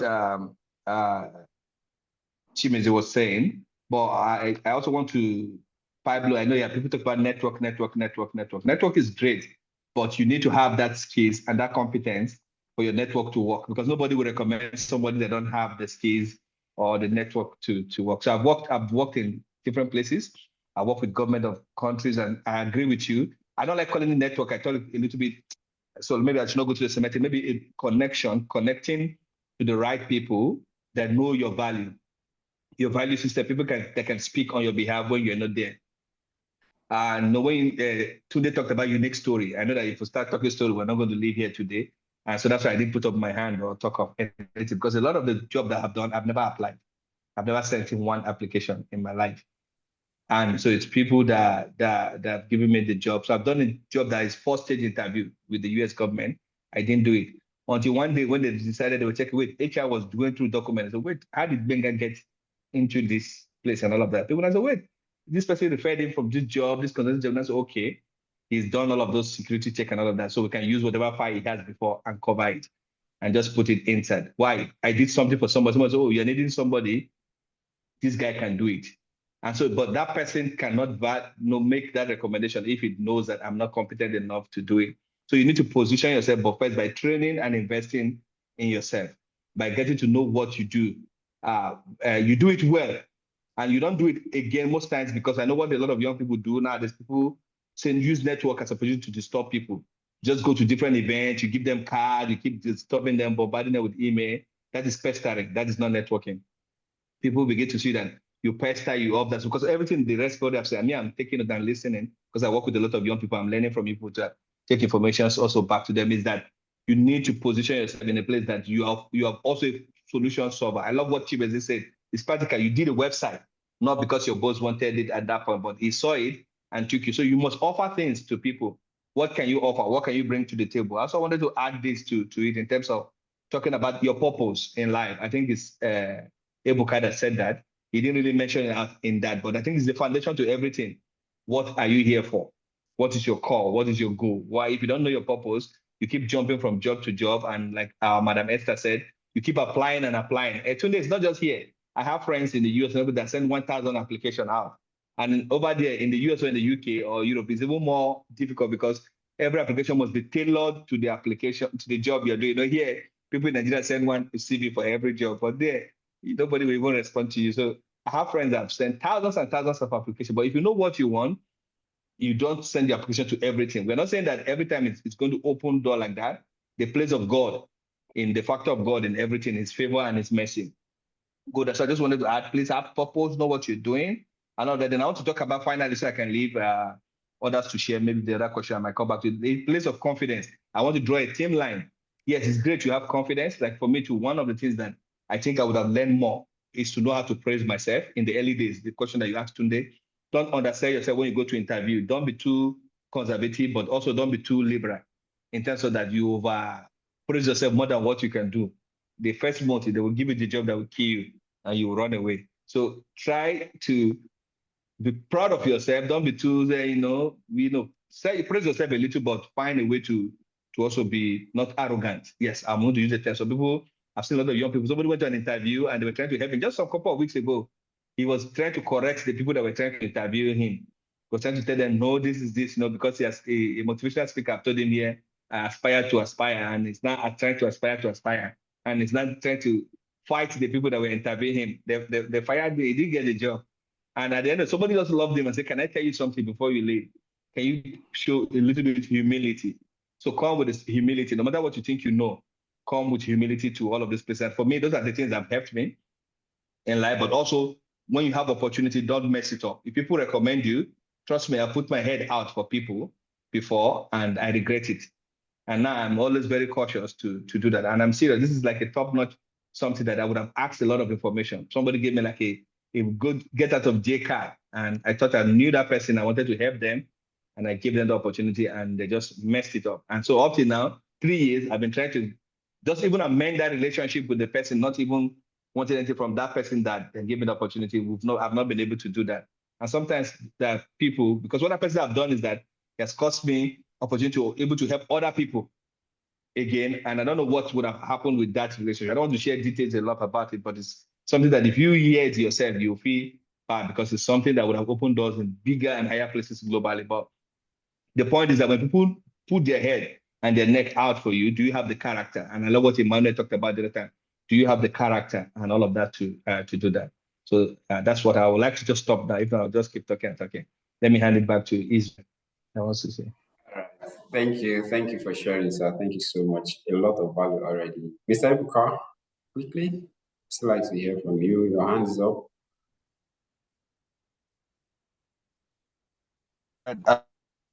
It's just an addition to the very bland responses that we've had to that question.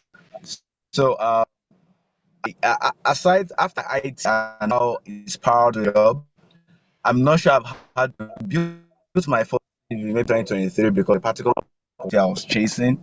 Every job I've had to do, I've not been of job. Every job has been based on referral. People have had to refer me, and it's because of the quality of value that I bring to the board. The quality of value I bring to the board. And so the other part to chip in is someone on this call asking where do I get the connect? I don't know people who talk to and all that. I remember in Lagos those days we used to scan through Eventbrite for events that had to do with our field and all that. So in Saturdays for events those days Lagos. So you could look for event currencies in your field. Again, field where you want to work. Look for events in those fields, attend those events, make contacts, be valuable to sensibly to people, and sense your value, and build relationships there. Like Mr. Gben said, not go bore people with messages and calls. I mean, and being blocked by people. There's a sense to doing it. So I feel you're asking yourself, oh, where do I get the connect? I don't know people, go for conferences, go for events, field, and build relationship. Thank you. Thank you so much, sir. Thank you for sharing. So I'm going to ask one last question. And I want all the panelists to answer this question actually, very briefly, maybe just a minute each. And then I'm going to check if we have questions from the audience. If not, then we'll be done with this session. And that question is two in one, actually. The first is, what is the most unexpected place, right, or way that you discover your first paid job or opportunity? What was the most unexpected place or way that you discovered your first job opportunity? And what was the title of the job? So there's a reason why we're asking this, because these days a lot of young people wants to get job, that might take someone investing 30 years into the career to be able to get. And there's nothing wrong entirely in having that kind of mindset, right, of dreaming big and all. But then it's also important that we understand that certain things come with time, right? So what is that unexpected place that you have discovered your first job, and what was the title? All right, so I'm going to go around the room across all the panelists this time around. This is not going to be willing. Okay. If you are ready, you can speak. Okay. Otherwise, Okay, let me start. Let me just okay. go. Oh, no. I'm not. I think Emmanuel, please go. I'll go after you. Yeah, okay. Yeah, so for me, I think I will make it two layered. Number one, I'll start with why I spoke earlier, my IT. As I said earlier, my IT was supposed to be in an NPC, but unfortunately, well, lack of influence or the wrong connection, I lost that and had to move into telecommunications. But I would like to speak about the other one, to the second one. The first job I did apart from my IT, was before my NYSC. And I got this job in my house. This is funny because, yeah, it's like the person brought the job to me without me knowing the person is bringing the job. So after all my foray in learning telecoms during my IT, we're done with school and there was nothing to do. We're waiting for NYSC. I was staying with one of my cousins who happens to be in telecoms too. I would have to say that. So that was my own influence in telecoms. He was working with Ericsson at that point in time, and I had the knowledge base of what he is doing. Funny thing is, I could have, just do my own thing, but I will take his laptop, learn what he's learning, whatever project they are doing, I'll be doing that. Then there was a contractor working under them that a friend of his is working with, and they need to start a project. We call it modernization project. So MTN is trying to move their system from a particular level to the other, from 2000 series to 6000 series. And this guy came to our house to get trained by my cousin. But my cousin told him, this is the guy that will train you. So it was like, that's not possible. Is that not your cousin? That boy now, with the loud tech. I know the guy now. The guy said, if you don't want to learn, well, you can go. I'm going to work. Then this brother have to apologize and say, okay, yeah, Ima, please, I beg, teach me. I'm sorry, I know you had us. Then I trained him for almost, I think, from 10 a.m. to 6 p.m. It was very good by the time he was going, because he just got the job too, and he needed to impress. So while I was seeing him off, he was like, Emmanuel, what if I recommend you for my company? If you are there, I will be able to hold this job, because I don't think I can do this job. I was like, bros, me, whatever, go I say, I don't get right to work now. Was like, what do you mean by that? They won't know. I'll tell them in the office, and if they're interested, I'll call you. Then the following day was just like, where are you? I said, bro, I did my house. You did your but yeah, be coming to Bagada now. I was like, now to do what? Dressed very well. I went there, and who am I meeting? I'm meeting the CEO. I didn't even do. The guy was just like, so can you do this? Can you do this? Then they brought in someone from Ericsson to interview me, to ask me questions, and they confirmed that this guy knows everything, and that was how I got the job. They only got to know that I haven't done my NYC when I was going for NYC. So that for me was an unexpected job I got without even applying, out of nowhere. And truthfully, that was my fourth direct job working as, a real person in the labor market without even going to NYC. I was a baller in my NYC because I had that money saved there and everything. So I will say it again. Be tenacious, be persistent. Anything you're learning, just learn it very well, because you wouldn't know where the opportunity will come. And when it comes, don't sell yourself short. As he said earlier, don't sell yourself short and don't brag. Tell them you can do it. Tell them you can give it your best, but always let them know you would always do your best. Even in the Western world, as he said, as I think Ozzy Ojo Binga said earlier, they are not interested in your capability because they can get you trained. But one thing they cannot train you is your core values. Stuff like diligence, stuff like being able to be a team member, stuff like integrity, they would not teach you that. But the trainees, every company in Western countries, and even some big companies in Nigeria, they have a particular amount that is meant for training every year. You can get trained what you're getting. But how do you stay in? It's your character, team building, human characters, human skills, being able to communicate with people, diligence. When issues comes up, be the first to say, we'll give it a shot. Not complaining, just tell them, we'll give it a shot, we try our best, stuff like that. That'll be very important. Thank you, guys. Thank you so much, sir. You did it in 5 minutes. Thank you. Sorry, I took a lot of time. I'm sorry about that. No problem. Mr. Benga, are you ready? You're muted, sir. This phone, I love my laptop. When I do everything, my phone, the thing will be hiding. Yeah, so I think at the end of the day, you might discover that what Emmanuel says will resonate among all of us, but it's somehow similar. So I think my first job, I was as a volunteer. Volunteering cannot be overemphasized. Please volunteer, and do it for what you're doing. I was volunteering, they were paying me 3,000 or 4,000 as volunteer stipend then. So we're doing it then. Then I got a big grant with UNDP. So I was even with a different organization that was not paying me anything.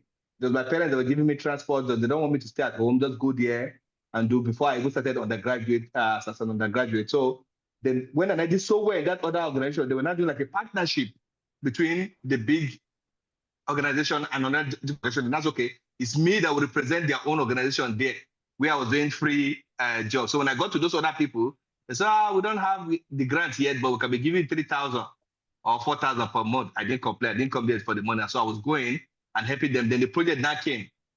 Then they now made me a nameless title before, just volunteer, and I became like a program coordinator. But it's not even caused trouble within the system. People are like, wait, who is this guy that came from outside? Now that there's money, you people employed him. Did you do interview? Then that's okay. We will do interview. Bring your own people. So the day everybody in my office disappeared, they did not come. They sent people from the headquarters. So all these people that were complaining, they all came together. We now wrote tests.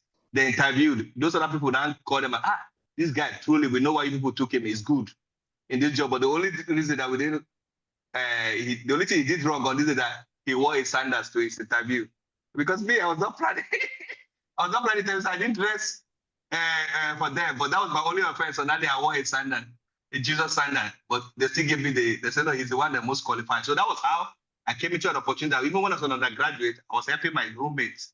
Because I go to facilitate. Every facility they pay me 25,000. Then 25,000 was big money or not now. So by the time I'm going back to school, I have 75K. So I start solving everybody's problem in the room.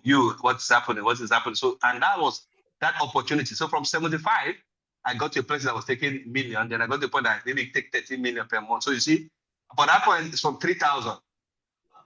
And it went like that. So we're saying that you must pay those price ahead of time for you to do it. And so like Emmanuel also said, just continue. Your character is important. So for me, that is how all of these doors open. I've gone to fellowship that people recommend me in the 9 minutes and they send me the email, just complete the document for documentation, but you must pay the price.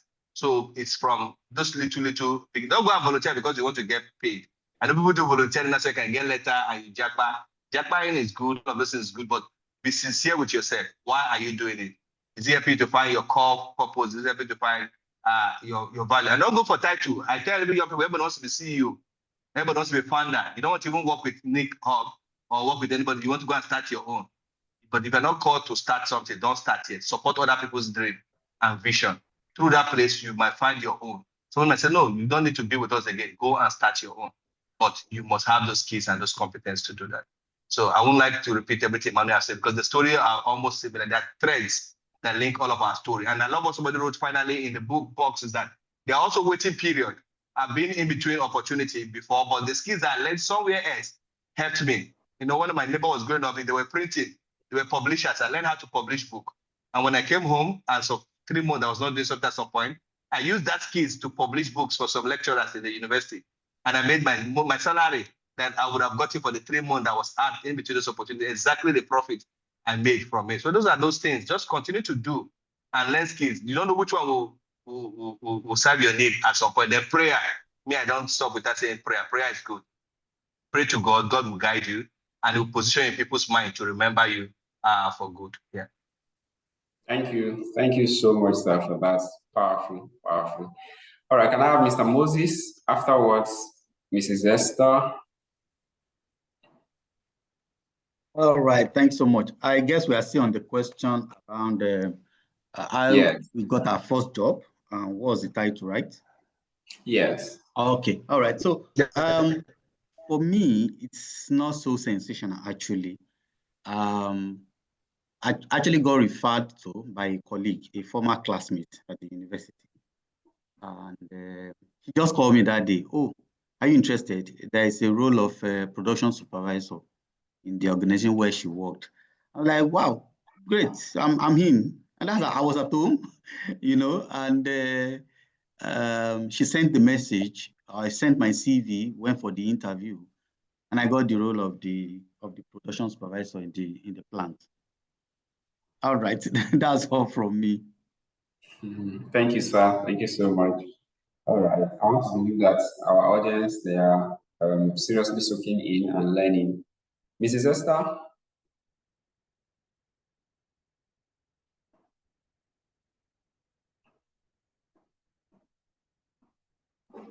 Hello, yeah.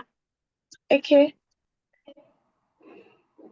I think I mentioned earlier how I landed my first job. Prior to before I got the job, like I said, I was just throwing in applications to any job because right within me, I know I read statistics, so I feel I could fill into anywhere. So, and I was just throwing in applications. But after I went through some trainings, one of the people I did training was GIZ, that is Nigerian German organization. Then that's run some training. I did IBM training with them and all. And then after that, I put in application. In fact, that after that, those trainings, all the applications I've been putting in before now, I wasn't called for interview.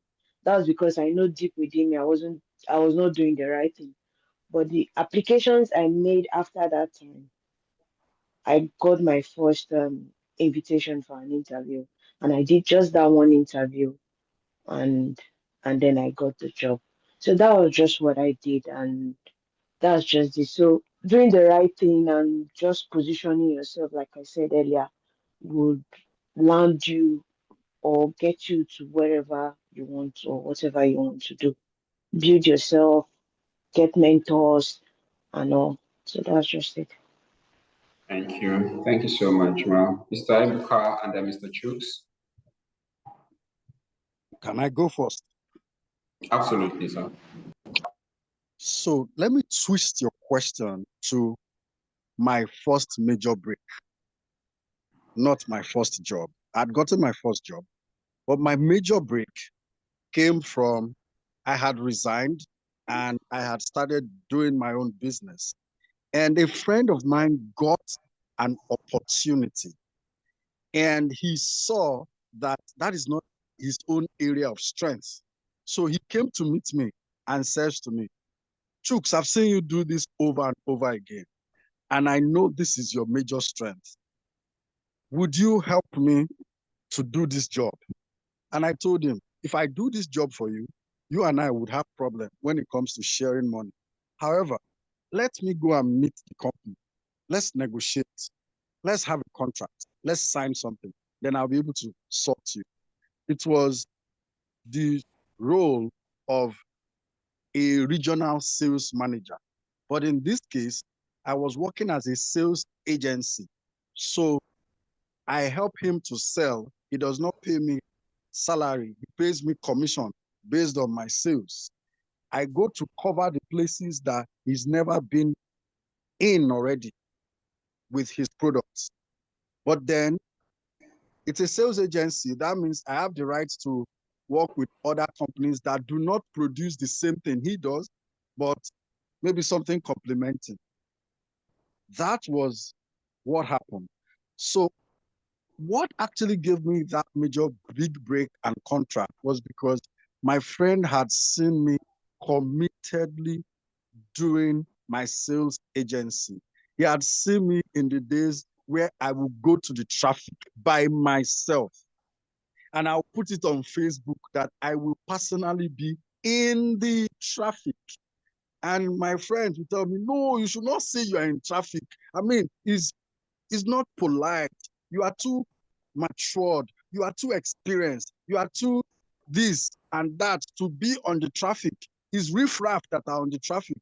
I said to them, no, there's no such thing as a shameful job. It is stealing or doing ungodly things that is shameful. Allow me be in the traffic. I want to pull that crowd. I want to cause attention. So when he had seen me do that, it was easy for him to hand over that role to me, that contract to me. I went to the CEO of the company, we signed a deal, and they say the rest is history.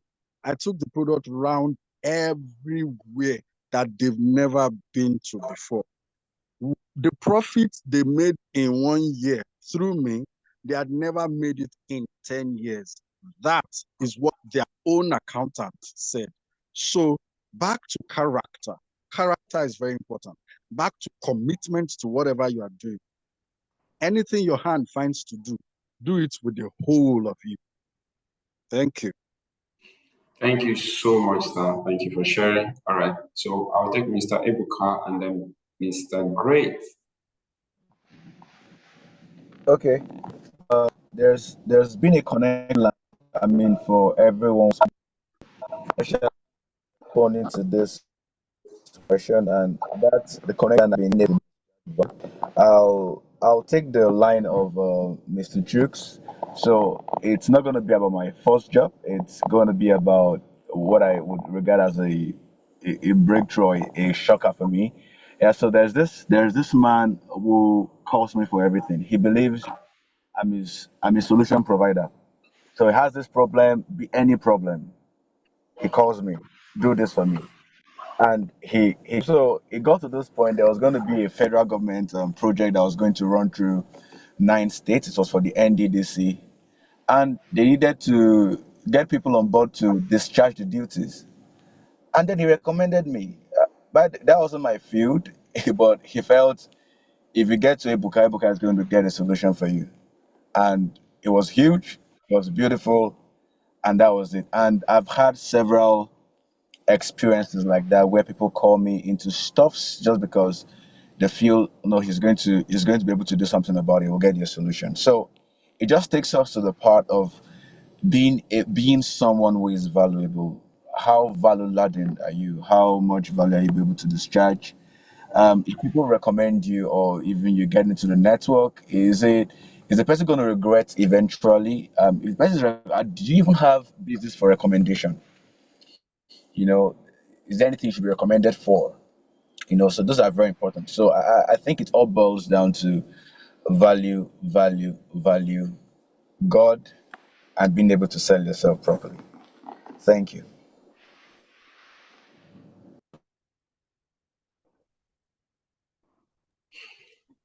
All right, thank you so much, sir. Thank you for that. Mr. Great. Okay, so if I want to add to the value, I think that your value will get nowhere if nobody knows that you have the value. So to add to your value, please ensure that your value is visible enough. Find some way to be visible, and that can be words of mouth. So I remember at the time I left, I mean, I was ready to move on. So I remember that I was in Lagos then working for my current company then, and I knew that my time in Lagos was up. I wanted to move. I've been having that inclination to leave Lagos because I didn't like Lagos, but I wanted to just move base, and there are other things I wanted to explore. So I knew I had the value, right? But I needed to let other persons know outside of my environment that I had the value. I wanted to relocate out of Lagos, and I was considering Port Harcourt. I was also considering one other state. The next thing I needed to do was I started talking to people, within my space and outside of my space to say, you know what, guys, if you see any opportunity in A, B, C, and D within this particular space, let me know, right? Because it's not normal. People know that, if, for example, people know you stay in Lagos. When there are opportunities in Port Harcourt, you are the least person they will reach out to, right? Because you are not within that physical environment. So they know you have the value, but if you do not take that approach to tell people what you are looking out for. That's why I always say, if you are looking for an opportunity, if you are looking for a job, if you are looking for something, don't keep it to yourself. Tell people around you, because you are 3-4 persons away from your next opportunity. So you ensure that you don't just close your mouth. Let people know that, you see, I have this value, this is what I do, this is how good I am, this is what I'm looking for, this is the kind of opportunity I'm looking for in this particular location, in this particular industry. Let people know what you can do, and they are going to refer you, and talk to you or talk to other persons about it. So that has worked for me. If I want to change my job right now, I'll just activate all of my networks. It's one thing to have networks, it's another thing to activate your network to bring those opportunities to you, right? So if I'm looking for something in a particular location, what I just do is, who are the first 10 persons I can speak to in that location that would bring me those opportunities? If I don't have, then it means I don't have a strong network. So that's my first go to in that regard. So yes, value important, but also know how to communicate your value and be visible enough for people to reach out to you. Thank you. That's my thought. Thank you so much, Mr. Grace. That's insightful. All right. I think we've gone around the room. I don't know if Mr. Ojo has spoken. Sorry, a lot of people have spoken, so I'm trying to. Mr. Ojo, good evening, sir. Yeah, I haven't actually. Okay, thank you. Hello. Yeah, I haven't. Please go ahead, sir. For me, it's okay, can you hear me now? Yes. Yeah, so actually I will emphasize networking. So my first opportunity was from World Bank, and I was submitting a lot of applications. I felt I was qualified for them. But this one, somebody recommended me and just sent me a link to apply. And I mean, that's the way I apply normally. But this time I had the interview, almost guaranteed that I was going to get it, and I got it actually. So it's always important that you have people who can vouch for your skills and competence, and that you deliver when you eventually get the opportunity. A lot of people have spoken, so I'll just end here like this. All right. Thank you so much, sir. Thank you so much. Okay, I just got a notification that Adela has not spoken. Sorry about that. Please, can you go ahead?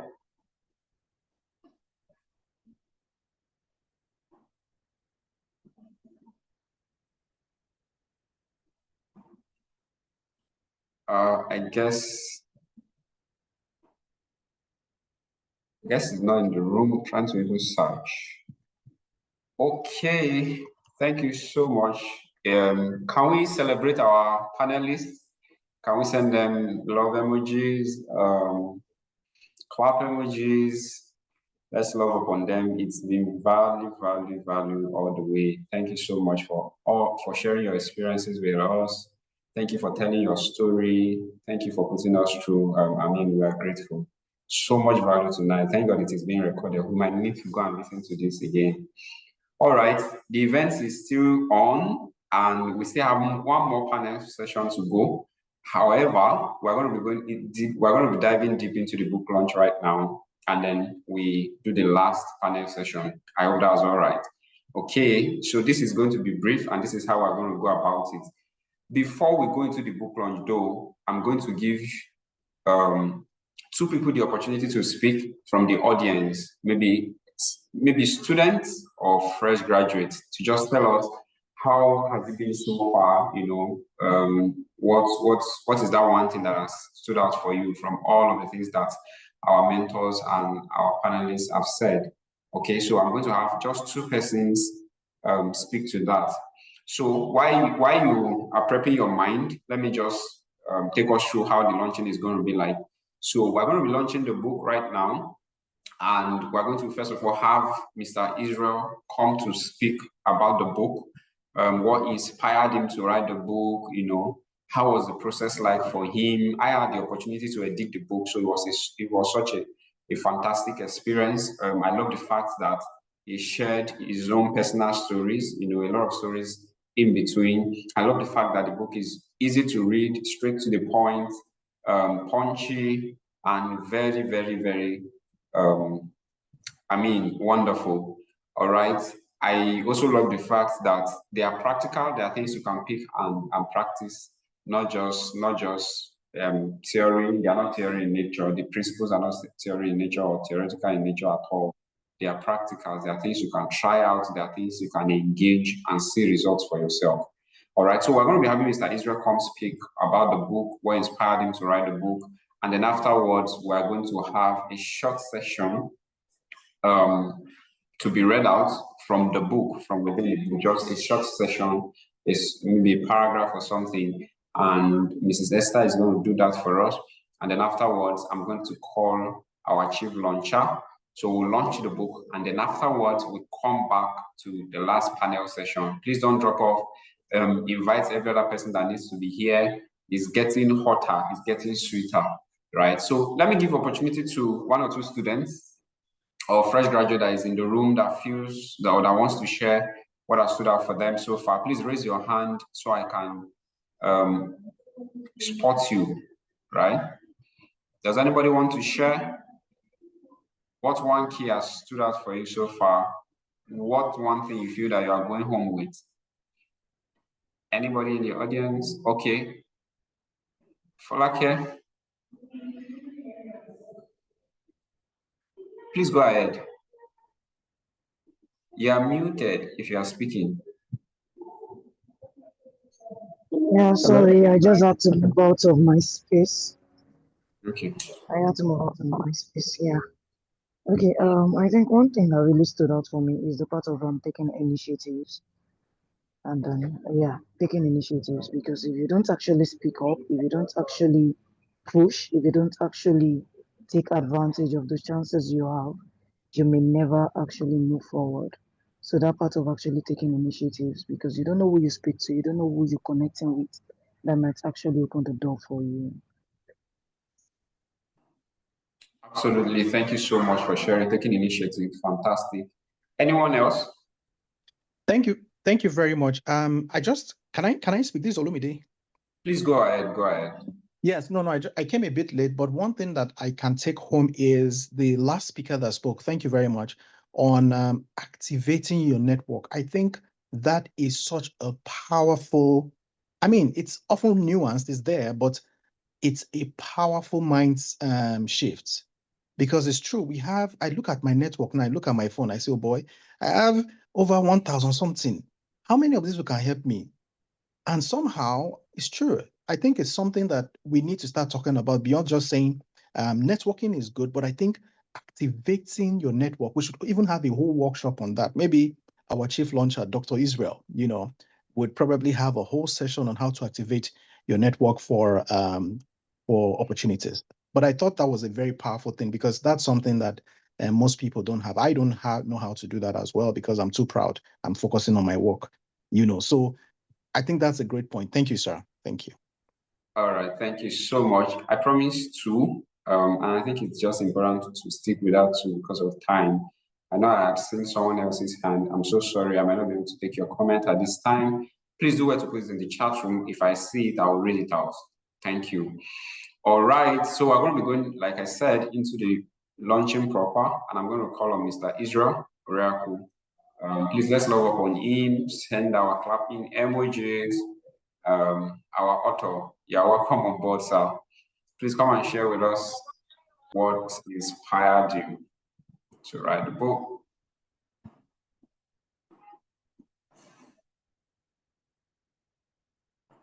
And it's really been an exciting time. You see, I really love the panel section because it kind of talk about every details in the book. Emmanuel Olayola, thank you so much for coming again to share your story. When you get the book, you will see that I mentioned his name. Emmanuel has been he's my childhood friend. We went to Lautech together. We're roommates. So, sharing his story, it just brings the book to life. Why I actually wrote this book is, I said earlier that personally, I've gone through that struggle of trying to find what to do after school. And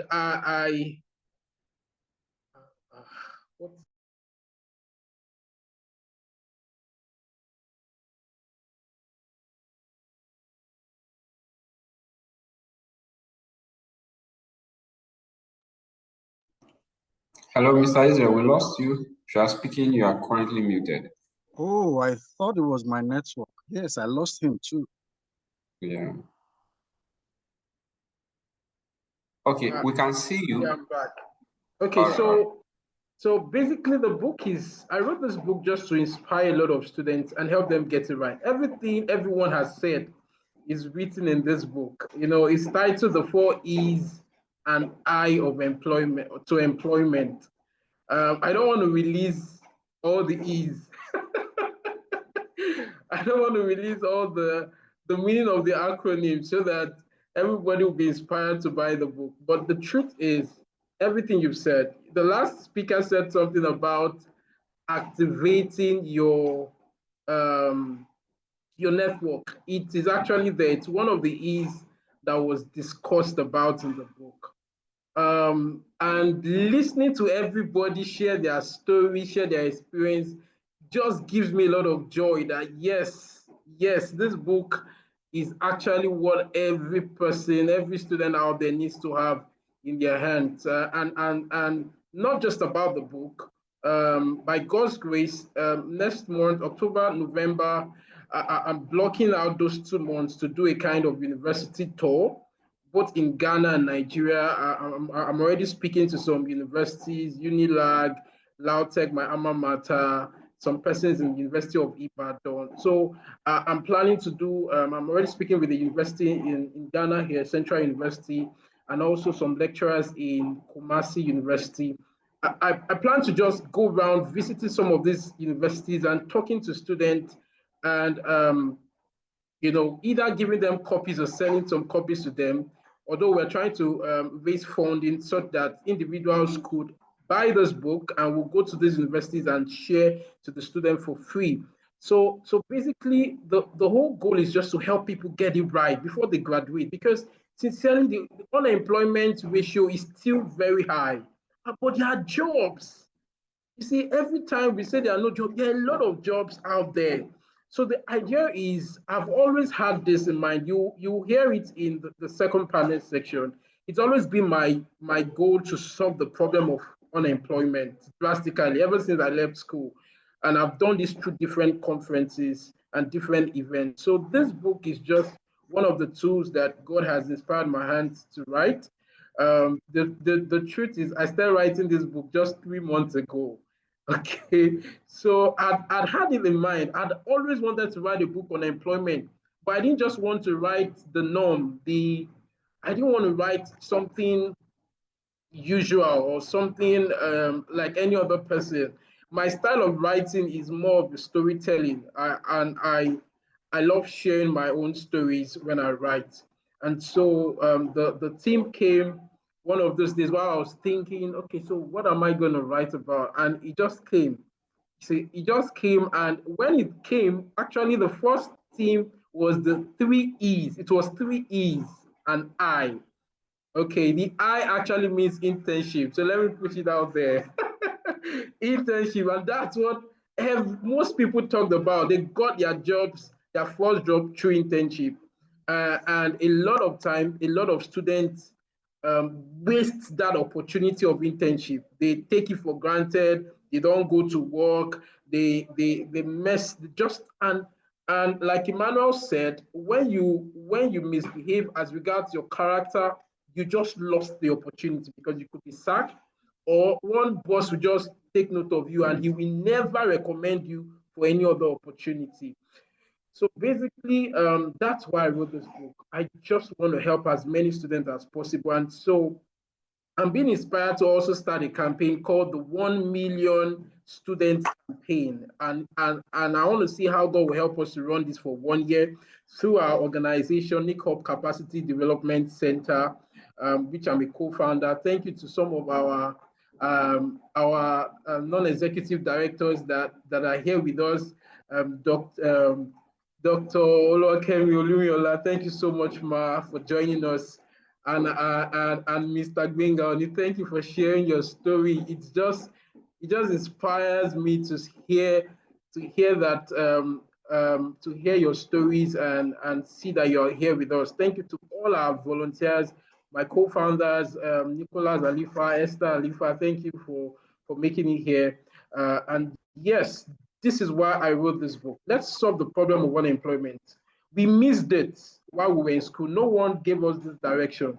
We just added 2 plus 4 and 6, and here we are after many years still working. Most of the opportunities I got also through volunteering and people recommending me. Okay, and time will not permit me to share all of those stories. I'm glad to hear from every other person's story, and I'm glad it has come out, and it's surely going to be a blessing to the world at large. Thank you very much. Over to you today. All right, thank you so much. Thank you for that. Can we clap for him? Thank you for sharing. I mean, spot on and very, very, very value driven. Thank you for letting us know why you wrote the book. We're going to have Mrs. Esther read a portion of the book to us. I want us to pay attention, and this is just giving you a tip, of the iceberg, just giving you just something little from the wonderful menu that we have inside the book. All right, so Mrs. Esther, over to you now, ma.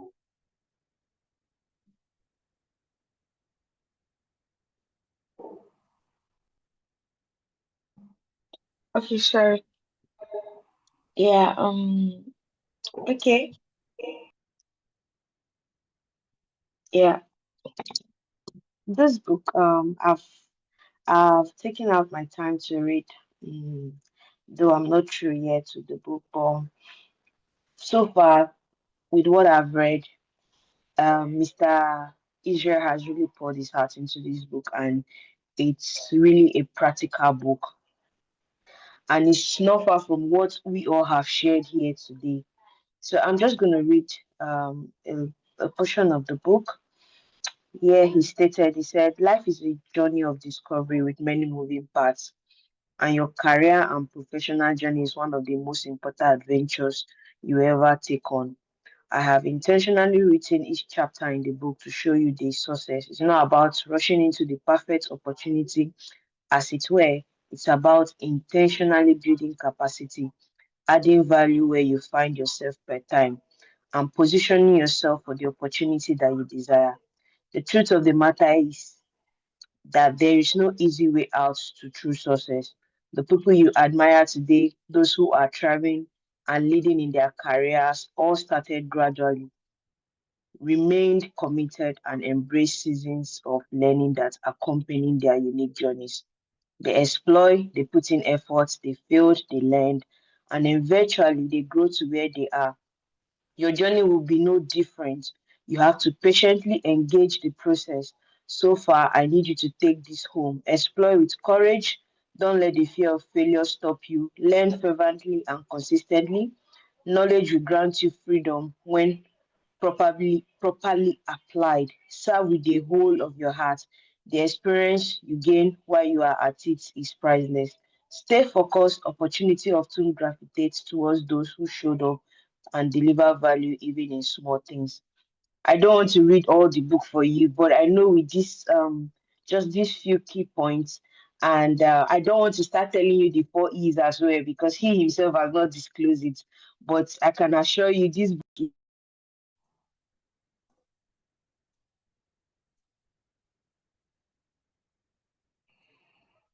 Oh, I think we lost Mrs. Esther. If you are Oh, speaking with, sorry. Can you hear me now? yes, yes, I can hear you now. Okay. Um, as I said, this book is packed with a whole lot. And after every chapter, there are practical questions to ask yourself and to follow through. So I would not want to say everything about the book, but I can assure you it's a great book. And I wish I had such a book during my time also to help me through. And it's really good for the young ones who are coming up. This is really a great opportunity. Just pick up this book and read through, and it will be a guide. It's, I can say, it's not far from all what we have all said today. Key points, and that's just all I can say. Thank you. Thank you so much for that. Thank you for reading through. Very punchy and straight to the point. Thank you, Mrs. Esther. All right, so we are moving into the middle and the main thing right now. And I'm going to be inviting our chief launcher for the day. I want us to clap for him. I want us to send him our love, all the emojis we can unleash. Let's begin to unleash them. As I welcome on board Mr. Nee Boti. I'm so sorry if I didn't call that correctly, but this is as far as I can go. Good evening, sir. Thank you so much for joining us. We are happy to have you here. Over to you, sir. You are muted. I can see you are speaking, but you are muted. Thank you very much. Thank you very much. Is Tunde, right? Yes, sir. Wonderful, wonderful. Thank you for the opportunity. To Mr. Oriaku, Israel, for allowing me to be part of this very important function. 4 E's and I have had just to read it in the last 3 hours, been scanning through, and I hear a lot of people say they wish they had this before, but for me, what I can say, it's not too late. As a mentor, you got to read this book, which will help you guide the younger ones to come. I can attest. Okay, so I think before I even go further, let me just introduce myself properly. My first name is Eugene. So Eugene Nee Boti. I am Chief Revenue Officer of the Ghana Revenue Authority, and I've been as a tax auditor for the last 27 years. Israel is a colleague Rotarian, so if you can see my name on this page is CP Nibote, RCT C25. So I am the charter president of my club, which Israel is a member to. I can say that the little I've read in the book is practical and it reflects Israel, whom I know. In about 1.5 years since I've known Israel, 2 or 3 significant-ish things have happened between myself and him. And reading the book, I can tell you that this is his life and who he is. My first example I'll share with you is he joined our club. He came in from Nigeria, and as a Rotarian, he found the nearest Rotary club to him and joined us. Along the way, we had a function to do, and he simply told the club, look, I have my workplaces available. I can sponsor the club to come and host your program there. A lot of us were surprised because for someone who has just joined us, And to give out your whole workplace, it would have been very expensive if we had gone to another place to go do that. But he gave it to us without even asking for anything back. It put a mark on me, and then I started looking at him properly. Another time, he called me to say, oh, CP, I've been in this club for a while now, but I don't have a role to play. Can you kindly help me get a role to play officially? And this is somebody who is living the main principles of Rotary: service above self. Serving others is what Rotarians do, and Israel actuates this so beautifully. Currently, he is the public image chair of our club. I don't know him to be somebody in media. I have never known him, but he has changed our public image style in the club ever since he took up that role. The speed at which our information go out, even the stories that come along with our with pictures and write-ups that he does for us, that goes outside our club for other Rotarians and people on social media to read.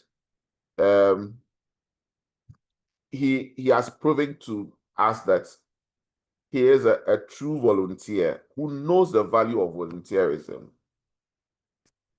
The same thing is what he has put in his book, and I would recommend this book to everyone, a parent, a teacher, or a student. Even for those of us who are going close to pension, it is good for us, because listening to the panelists speak and the thoughts start coming, so you're about going on pension in a few years' time. Who are your mentors who may be on pension or about to go on pension? Have you gone close to any of them? Let them advise you how they prepped for pension, how they are thriving in pension, or how they are making themselves valuable. And so you see, it's not only for students. Of course, the main thrust is about getting employment or making oneself useful, but in all the strands of life. And so, ladies and gentlemen on this call, I will certainly recommend this book for everyone. And where possible, I would encourage us to pick up some of these books and give to our young ones out there so that it guides them. If for nothing at all, that is your good you can do to a stranger out there. And so, Rotarian Israel, as I refer to you, I thank you once again for this opportunity and giving me this role to launch your book. Your book is useful, and it will be useful for a long time to come. Thank you for sharing your life and putting your thoughts together for others to read about and to acquire knowledge from. I'm very grateful. What I can do at this point as a chief launcher is to donate an amount of $200 to help my brother go ahead to spread this book, cover part of his costs. And I'll encourage every one of us here to try to pick a copy of this book, or even more than one copy. He tells me that in Ghana, it will cost about 100 cedis, and in Nigeria, about 10,000 naira. I'll encourage each and every one of us to pick up a copy of this book. It's inspiring, and I'm certain that anyone who picks it or anyone you give to will feel blessed to having you shared this book with them. A lot has been said already, so I wanted to read something that caught my attention, but no, since the author himself is here, and I think If go ahead and read, please. Okay. So he has a place in the book where he says serve, and he says even Jesus, while on earth, taught his disciples the importance of service. Their commitment positioned them to become apostles. So how are you serving your mentor? Are you positioning yourself as someone of value or simply someone in constant need? This is a question we should all think about. And for anyone who reads this, these are questions which should constantly be on your mind. Are you serving others, or you always want handouts to be given to you? Veteran Israel, thank you very much for sharing this knowledge with us. And with the permission of the MC, I'd say with the honor giving me, formally declared this book properly launched, and I'm certain Mr. Oriaku would give us where to find the books to buy here in Ghana and in Nigeria. Thank you so very much once again for the audience. Thank you so much, Sippy. Thank you so much for coming around. Thank you so much, sir. Thank you so much, Mr. Botte. Thank you for your words of encouragement. Thank you for launching the book as well. I mean, we are grateful. To start with the last thing you said, yes, the book is currently available in hard copy. People might not know that, but the book has been printed. The book is currently available in Nigeria. We will be available in Ghana very soon, hopefully this coming week, right? So I just thought to chip that in.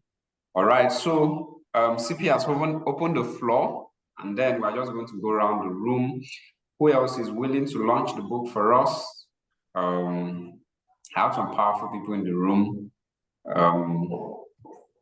But just before I begin to call names, I think I should just throw it out. Who wants to launch? Who wants to go next to launch? Please, again, another thing, I was thinking about this, and another thing that came to me, was just like he said, it is not just supposed to be for students. Mentors need to read them so as to be able to guide their mentees very well, right?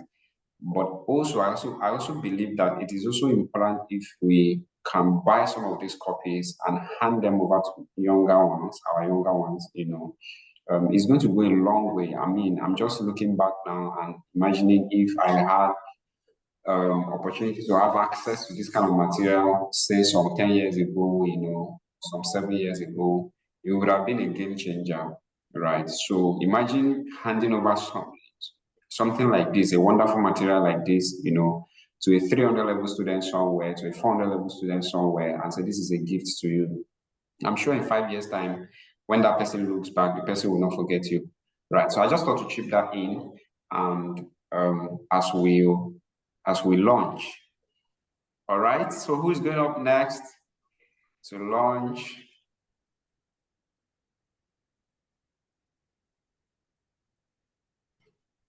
Mr. Israel.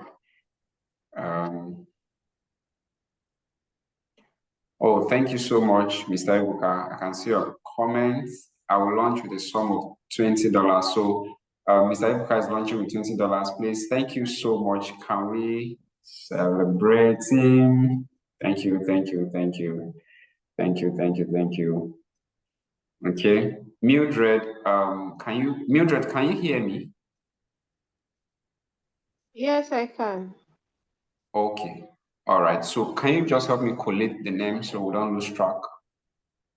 All right, of them. Also, please, Mr. Israel, we are sharing the screen already on how payments can be made on the screen. Please do well to use the payment options on the screen. Also, is that if you are launching and there's a particular way you want it distributed, please do well to let us know. For instance, like I just said, if you want it to be given to some students somewhere, please let us know, on your behalf. All right, so we have 2 launchers already in the room. Who is going next? Who is going next?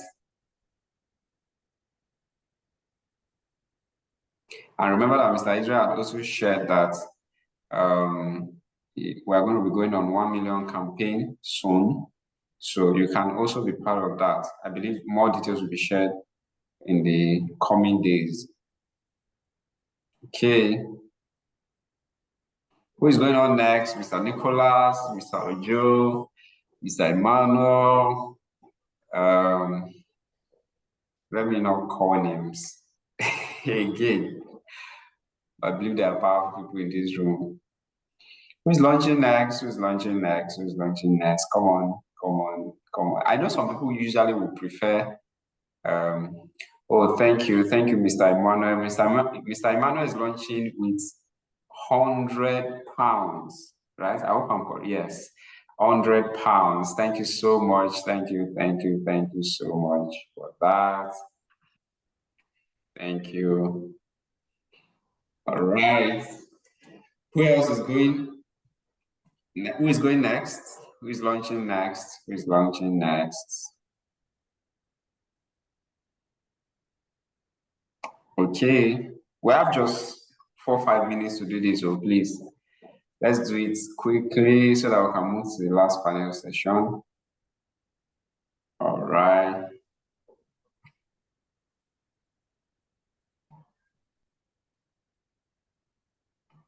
Okay. I'm trying to check the comment section to ensure that I don't miss.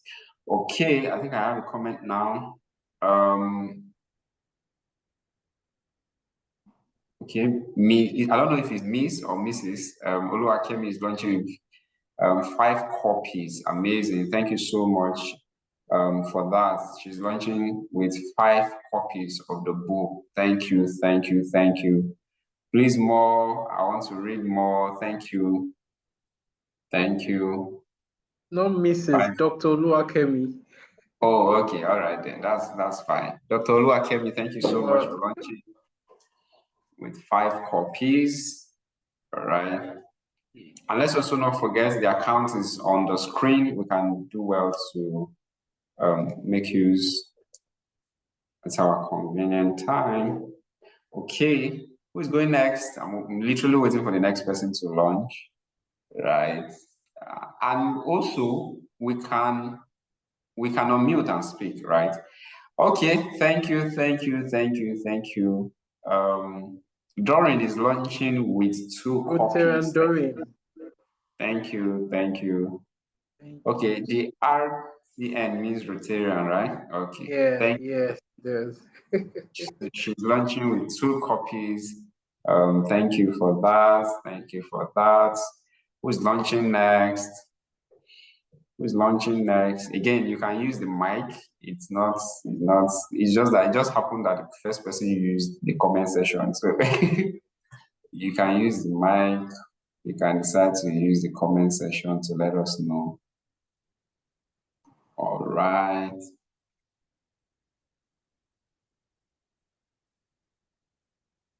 Okay.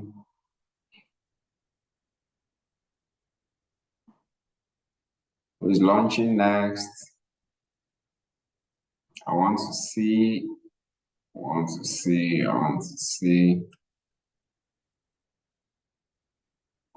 Okay, so Mr. Israel, should we go ahead with the second panel session while people keep launching, or we'll come back to please.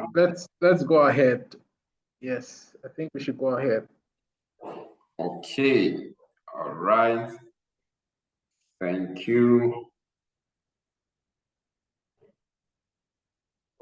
All right, so the second panel session is actually going to be very brief. I want to say thank you for those people that have been patient with us. It's been over 2 hours, 30 minutes on the call. Thank you for your patience. Thank you for sticking through. And it has been value adding all the way, right? You can testify to that. All right, so we're going to move into the second panel session, and I'm going to be calling our panelists. I hope most of them are on the call. All right, I'm going to call this. So as I call them, if they're in the room, they will just unmute and introduce themselves, just like we did with the first panel session, right? Okay, so I have again, I don't know if it's Mrs. I would, well, Adeola Felicia. Adeola Felicia, is she in the room? I'm trying to check at this time. I doubt if she is. Okay. Do we have Mr. David Bamikunle? David Bamikunle. Okay, I can see him. Good evening, sir. Can you hear me?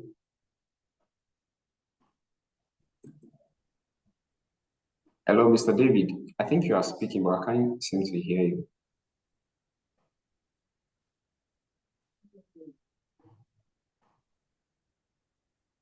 Oh, wow. You are unmuted. He's on the call. Yes, he's even unmuted, but I can't seem to just hear you. Okay. Good evening, everyone. Can you hear me, sir? Yes, I can hear you now. Good evening. Okay. Good evening once again. It's a great privilege to be here. I'm David Bamikunle. I'm an architect and a creative designer. It's nice to be here. Thank you, sir. Thank you. All right. Thank you so much, sir, for that. The next person on my list is Dr. Folake. Dr. Folake, she's been around. Please let me check if she's still around. Yes, she is. Good evening, Dr. Folake. Can you hear? Good evening. Good evening, everyone. Good evening. Yeah. Sorry, I know it's a bit loud from my end. I'm actually in on it. Yeah, I'm Falake, a light designer and a taster. Yeah. I think I'll keep it short there for now. All right. Thank you. Thank you for that short and brief introduction of yourself. Okay. Next on my list is Mr. Emmanuel Ime. Mr. Emmanuel Ime George. I think he's on the call. Good evening, sir. Can you hear me?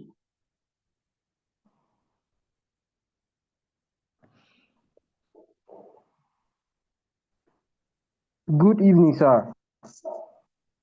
I don't know if you can hear me, sir. Yes, I can hear you. I can hear you loud and clear. So my name is Emmanuel. Yeah, thank you so much. It's a good privilege to be here. Thank you so much for having me, sir. My name is Emmanuel. I am a freelance video editor and a cinematographer. I currently live in Lagos. I'll just keep it short. Thank you. All right. Thank you. Thank you so much. Next on my list is Mr. Abdullah Abiodun. Good evening, sir. Good evening, sir. Thank you for having me. My name is Abdullah Abiodun from Abuja. Thank you. All right. Thank you so much. And then, of course, the last but not the least on our panel session for tonight is Mr. Ademola Adebakin. Ademola Adebakin. Are you in the room?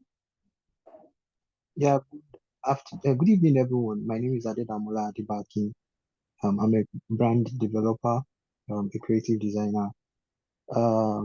From Abuja. Yeah, I reside in Abuja. Yeah, thank you.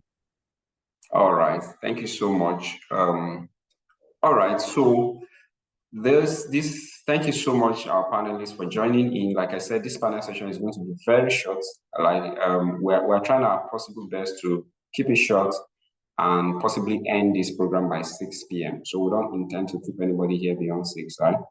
So it is just one question for everybody, for all the panelists. We're just going to go around the room, hear from you, and then learn from you.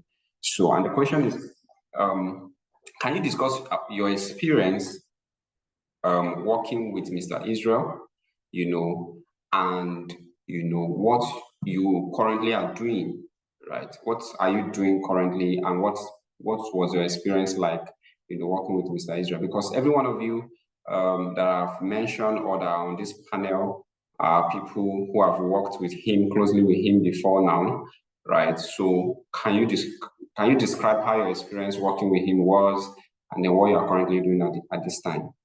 So I don't think I want to go in a particular order, just like we did the first time. I will just let whoever is ready to speak to go on and unmute.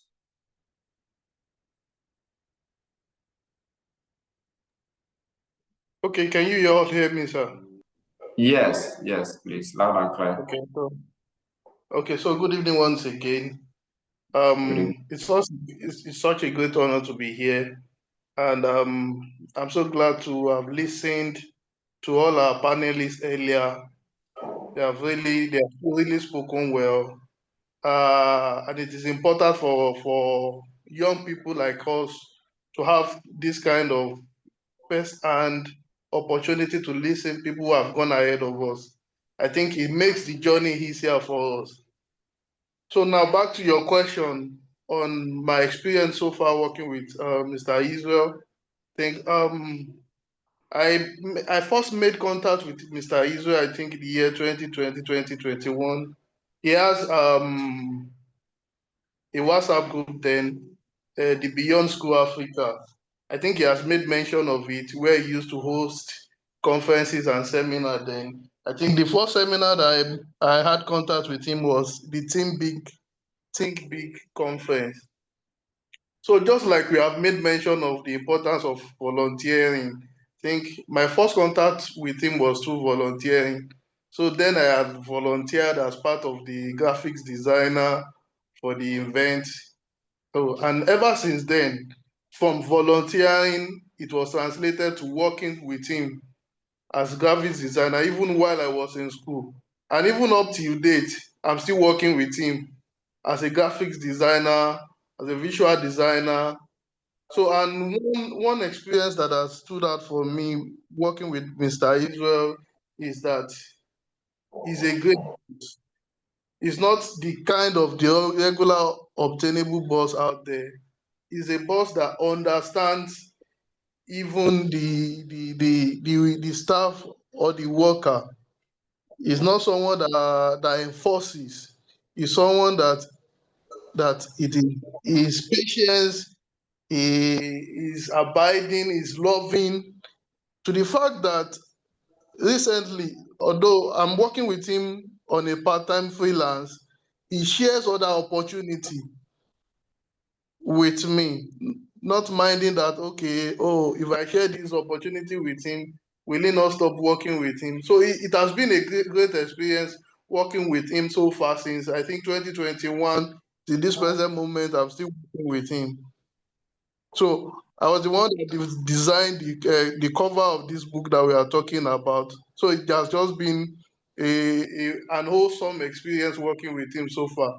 To make it short, thank you all.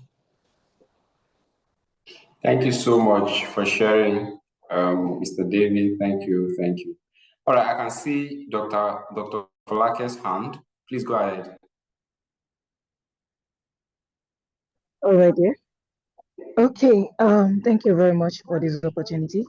And yeah, thanks to everyone that have spoken ahead. Yeah, thanks for this privilege actually to speak. Currently, what do? I'm a light designer. I do lighting for events, concerts, conferences, and yeah, when it comes to lighting, everything about lights, interior lighting, and all. That's what I do currently. Yeah, my experience working with Mr. Israel. I guess I've known him for like since 2016 while I was a student. Yeah, and then knowing him, I think it was actually even a breakthrough for me because as a student, I was actually a self-sponsored student. So I work and I school. I work in Lagos, I school in Ibadan. So getting to meet up, and it wasn't just a school, it was a private school where I still have to pay the fee. And meeting him, a lot of time when I'm like, I really don't know what to do. I met him through fellowship in school then. Yeah, he was to come and anchor fellowship. And meeting him and then sharing, he's always like, okay, there's this opportunity. Actually, in my head, some of those opportunities were not even related to what I was doing. There was a time it was like, okay, you had to type for a lecturer and all. I'm like, okay, we'll type. There was a time I was doing Viva, and then it'll be like, okay, we need name for some items and all of that. And I'll be like, okay. And one wonderful thing about him is he never kind of like say, okay, this is the little thing you've done, and then this is big. Okay, so I'm going to pay you for this. He is always making sure that okay, you are earning something part time. You are earning something part time. And I could remember there was a time when it was like, okay, we had a school tour, secondary school tour, and it was like, okay, we are going to be going around the schools. In my head, when he first told me I'll be dropping some letters, in my mind, I was like, how do I drop this letter? But one thing he's always saying, or one thing he always make me understand is you can always do anything you put your mind to do.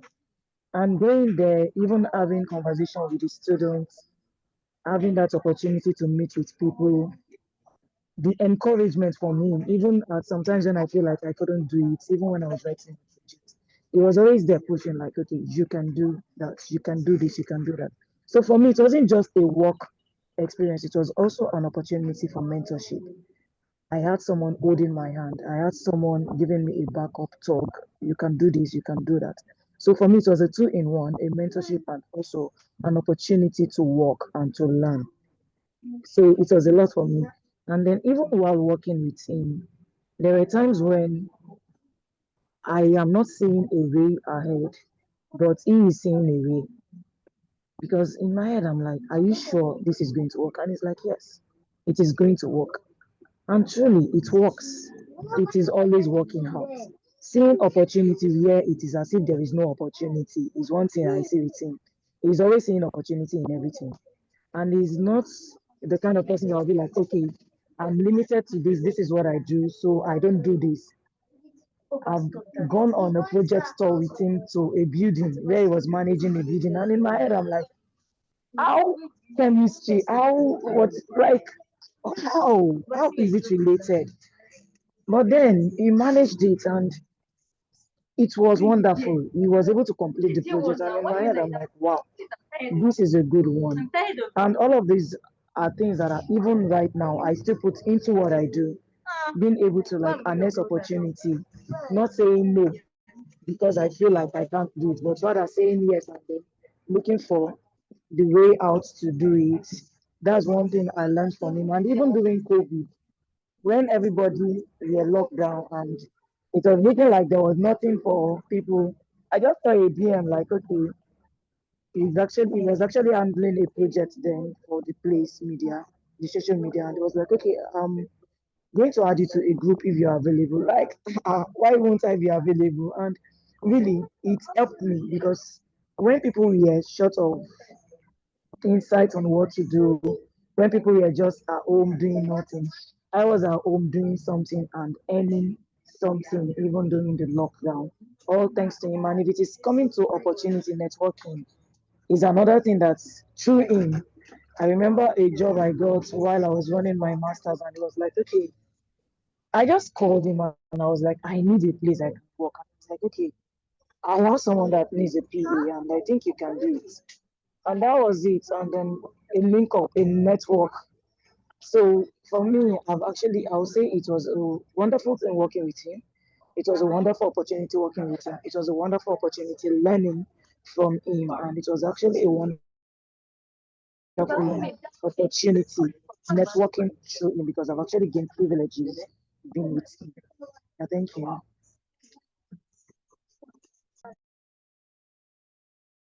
All right, thank you so much, Dr. Falake. Okay. All right, I can see.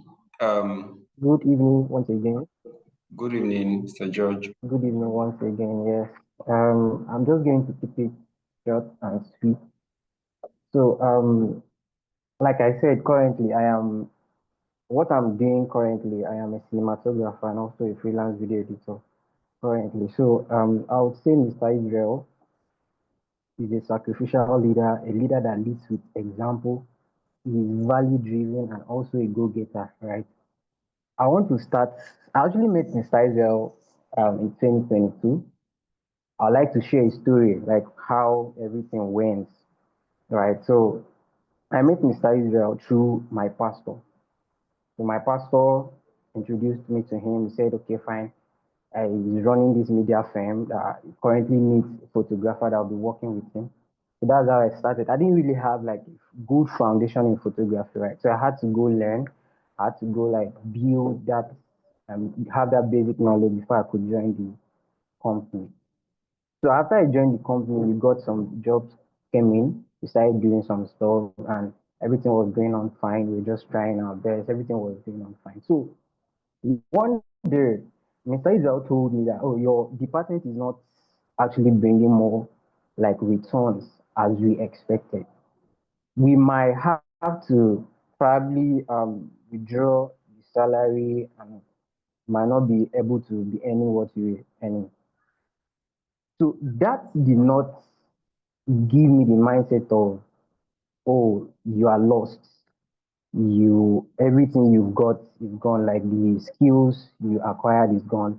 You need to go start your life afresh. No, that was more like a push for me to try something new, to get to learn more, see the things that I need to up my skill, see the things I need to learn to be able to scale from that point. So I started doing a lot. I told myself, no, this cannot be like a stopping or a stumbling block for me. I started doing stuff like trying myself. Mr. Israel will give me ideas, tell me, fine, you need to start something yourself. I can see the potentials. I can see you want to do this. I can see you have a lot more in you that the world needs to see, right? So at that point, I started going out, I started doing stuff. He gave me an idea, okay, print a flyer, share it out, let people know, okay, this is what you do, right? He was always on my neck. That confidence was there because I had him behind me. Because the company was not able to pay me did not mean that Mr. Israel allowed me to just, or he sacked me. No. That was more like telling me that, guy, you need to be on your toes. You need to do more than, you need to do the extra to be able to earn yourself the kind of money you want. The money you are even paying is not enough. So I took that up. I was doing a lot. I was trying everything possible. I needed to go learn other things. Along the line, you notice that okay, I'm already like improving in my photography field. He sponsored my fee to go learn video editing, which is what I am doing currently. Like I do it very well now, and I believe he's so proud of it. I do it very well now. So yeah, Mr. Israel has been as like he played a role of a father in my life and also a mentor. Just to talk more, like not just to talk less. Honestly, if I want to say a lot about Mr. Israel, honestly, you might not have. I heard Mr. Tunde said you have to close before 6 exactly. If I want to start saying these things, right, we might not be able to close this meeting on time. Mr. Israel has been my source, honestly. Aside God being the author, right? Mr. Israel has been the person that has been pushing me, standing behind me and telling me, guy, you need to do this, you need to help me. I stayed with him. At some point, I didn't have money to be able to like pay my bills, my accommodation. I lost everything. So I had to move in with him. I stayed with him. Like he took care of me, every single thing. Most times he will buy clothes for me, right? So if I start to mention the things he has done for me, honestly, I don't think we'll have enough time. I can remember, let me just share this. Sorry, let me just tip this in. I can remember I was not able to get a laptop. So I had to wait for him.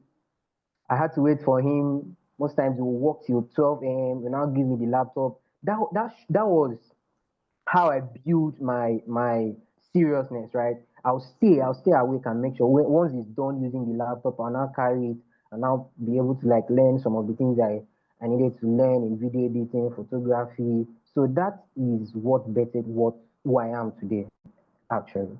So I am super grateful. I am so excited to be part of this. I am so I want to say congratulations on the release of this masterpiece. I am super excited. I am so proud of you, sir. I am anywhere. I can remember in your opening speech, you said something about well taught and well informed. I was well taught and I was also well informed. I am so grateful for that. I can remember I learned my first freelance job at an event I attended with Mr. Israel. The first event I attended with him was where I learned my first job. And that is what has been giving me all the network, all the connections I've had today. So I'm super grateful. Thank you, sir. Thank you, sir. And I think that will be all for now. Thank you so much. Okay, good evening, everyone. My name is Adedamola. Um, well, I want to talk about Mr. Israel, but I really do not know where to start. That's the interesting thing, right? Can you hear me? Yeah, we can hear you, Adidamola. So before you go, I don't want the praises. What I really want us to talk more about is the importance of mentorship and how meeting me some years ago has helped you in your career path and what you are doing right now. At least most of you, none of you is jobless, to the best of my knowledge. None of you is unemployed. Yeah, Yes, that's true. that's one of the things I've taught you guys all through the years. So I want you to talk more about that than the praises, okay? And thank you, Emmanuel. Okay, over to you. That's interesting because um, is going to be difficult not to give honor to whom honor is due, right? In the real sense, but then everyone had said the most important part, which is how Mr. Israel is forbearing, is there to help, and then is there to watch you grow. Okay, so I met him in 20, is it 26? No, 2014. Is it 2014 or 2016 thereabout? So he came for a Shift Think conference. So I was running a small group then in school called Made in Lautech, and what we were doing was we were getting the image of Lautech to become better, and which it has improved drastically over the years. Rather than being the school that Yahoo boys used to go to, but then it's the place where innovation and creativity is being spoken of. I met him, and I really was, we were just stuck together, really. And there, I started growing, I started learning, I started improving because I had the opportunity, I had someone to give me the opportunity to do what I love doing, which was actually designing, branding, and what have you. So it was there, it was with me, we're stuck together. And I remember when his digital media was growing, he brought me in and he was like, you'll be here. And he made me, in fact, the interesting thing was he made me stay in the, though I've handled leadership positions before, but because of him, was I moved, in fact, I jumped from being a junior designer to actually being a senior designer. So he showed me the path to that. So I started coordinating all of the designs. I handled most of the designs for his clients, Nigeria, both in Nigeria abroad. And there and there, I saw that if you want to really grow, you need someone to hold you by the hand. And Mr. Israel was that person at that moment of my life that held me by the hand because um, leaving school, I left school, I went to the north, I stayed in the north, I said I was not coming back to Lagos. And he was like, guy, you have potential, you can, you have everything you need. Go back to Lagos. In fact, I can say Mr. Israel got me like 3 or 5 different offers in Lagos. In fact, the last one was with Chivita as a brand person, and I still told him I'm not coming to Lagos. That's just to show how he has always been there for me, for my family. He really made sure that I was growing, and that was the most important thing. So when I was going to leave the Light Digital Media, I had grown to the stature of the lead. Is it? Now I'm trying to remember. Is the most senior designer? I think I was the design creative director. Yes, I was the creative director when I was going to leave the Light Digital Media. So that even in itself created way for me to get other jobs as a freelancer because I basically just freelance now, and it also created way for me to the confidence for me rather to say that I am a senior designer rather than just being junior because I always all my life think I am a junior designer. And so getting to the north, I got the opportunity to become one of the set of people that did the designs for San Francisco State government, SDGs. I was privileged to work with many multinational companies and organizations, which I still do work with. And that in itself, Mr. Israel's mentorship, guidance in my days of little beginning was what kept me. But it is one of the things that still keeps me because I also realized that the only way you can keep growing is when you teach other people what you've learned. And because of someone like Mr. Israel, I have also been able to run other programs where I'm teaching people, where I'm encouraging people, where I'm there to mentor people in technology, like Tech First Community.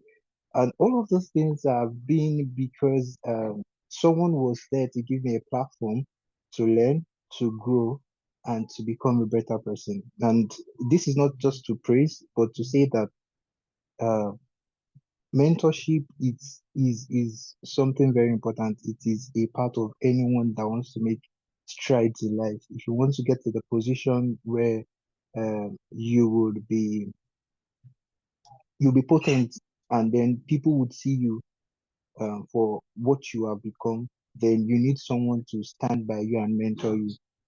I used to say to many of my students and people that listen to me that Mr. Israel uh, encouraged me. He started paying me 10,000 naira.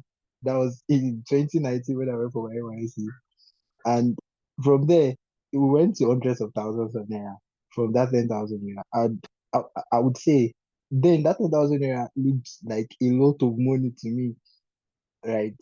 Because I really do not have people appreciating my skills and my skill sets, right? But then that also pushed me to become better. And I am very, very happy for that growth trajectory that I followed. And I am grateful to Mr. Israel, sorry, for that opportunity. Thank you so very much, sir. I'll draw the curtain here. Thank you. Okay, thank you, Adidamola. So the next person, who do we have here? Who has not spoken? Okay, Abiodun. I think Abiodun, yes. Okay, good evening, sir. Can you hear me? Yes, we can hear you.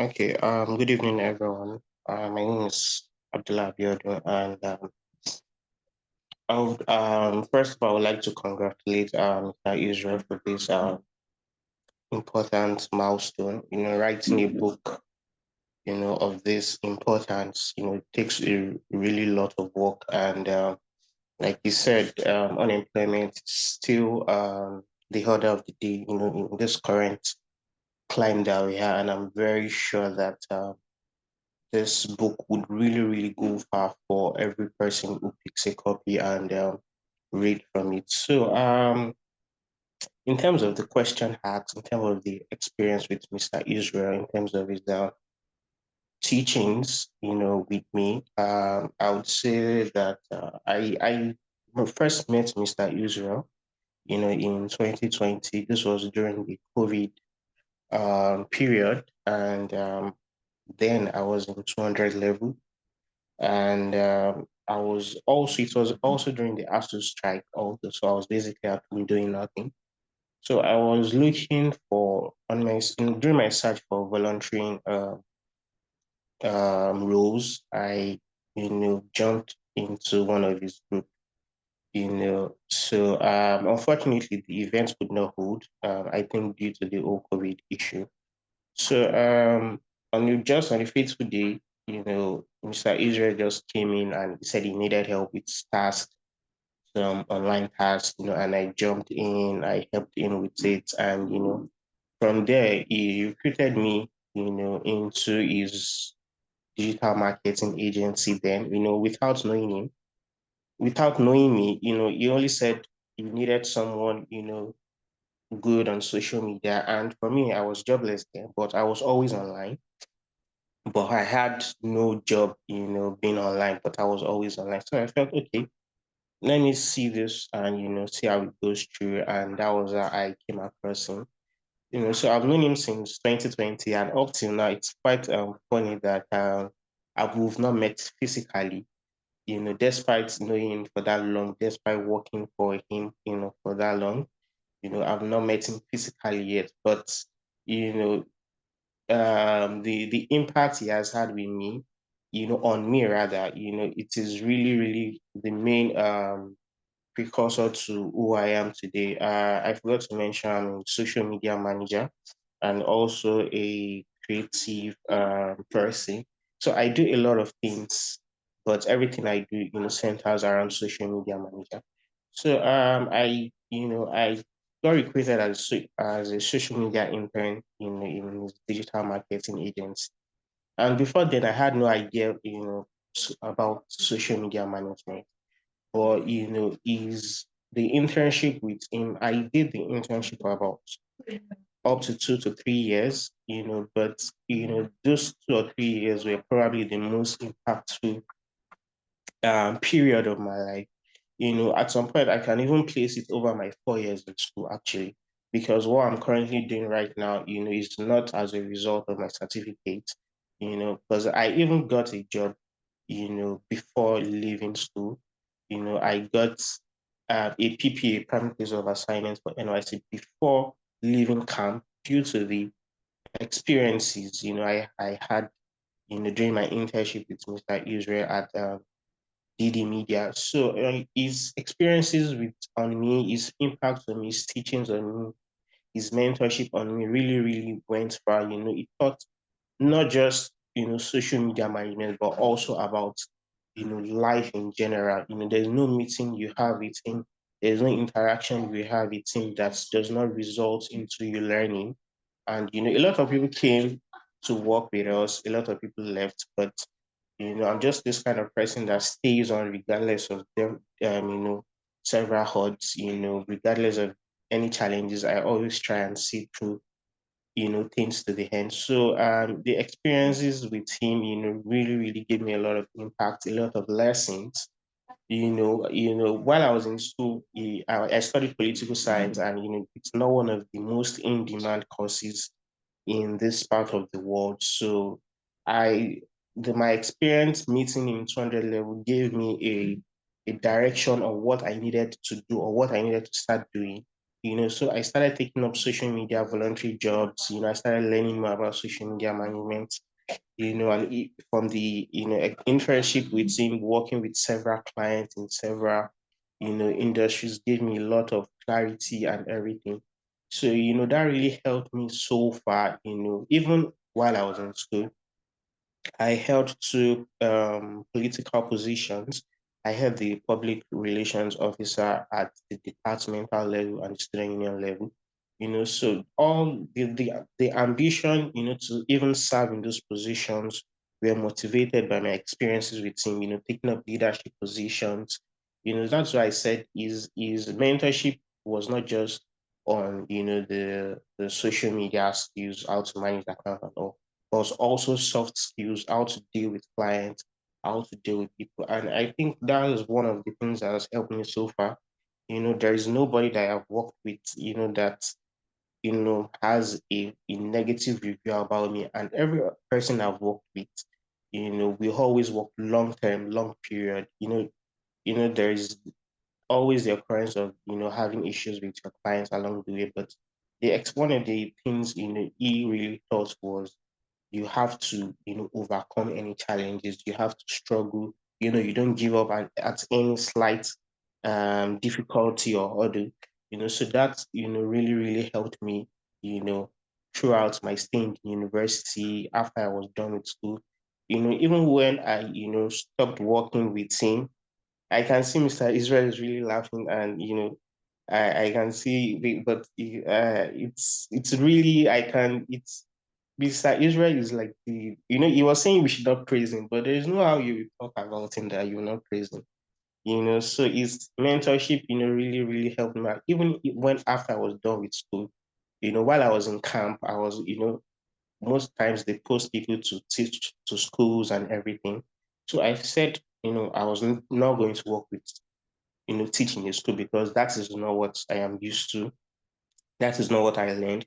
So even from camp, I started applying to several organizations. I already had a CV, and most of what was on my CV was basically my experiences with DD Media. Because I worked with a lot of brands, while with DD Media. So I started applying for PPA while I was in camp. I even had interviews during camp. You can for you to see how in demand those skills were. I had interviews while I was at camp. So even before I left camp, all the organizations I had interviews with, they all called me, to come and work with them, and that was, so it was not easy for you to have that kind of experience where organizations are calling you that, oh, we would like to see you. So I had to decline most of them and choose the one, that I really felt I could really gain experience with, and while I started the NYC, I also, try as much as possible to put in my best. I was, doing more than 100%, based on the experiences I have, that, wherever you find yourself, you have to give in your best. And fortunately for me, after my NYC, I was given the opportunity to be retained at the same organization also, as a full-time staff. So, those experiences, there's nowhere I go today, there's no job I take on, there's no client I take that, I don't go back to the teachings learned, from my experience with Mr. Israel. And apart from that, he also, puts people on. People were talking about, oh, he recommends me to other people. And, Mr. Israel, during there was also, while I was in school, I think in my 300 level, there was also another ASU strike. So he called me just one day that, oh, what are you doing right now? I said, oh, I'm currently at home, we are currently on strike. Then he said, oh, there's someone that he knows that needed a social media manager, and I was interested. So I said, yes, I was interested. And that was how, he recommended me to that person. And that person also recommended me to another person. And the person he recommended me to is one of the biggest person I've ever worked with. Biggest not in terms of finance now, but in terms of more teachings, more experiences, more connections, more networking. So there is no way, whatever I am today, I can really say that whatever I am today, whatever I do, whatever people see me for, whatever regard people give me in my field, it's all down to that day that Mr. Israel, hired me. He hired me over a 10 minutes WhatsApp call, for you to know how, down to earth is. He hired me over a 10 minutes WhatsApp call. He just said, send your CV, and he called me, explained everything to me. And, and that was it. I could, it's just occurring to me right now that less than a month after working with him, he recommended me to someone else again.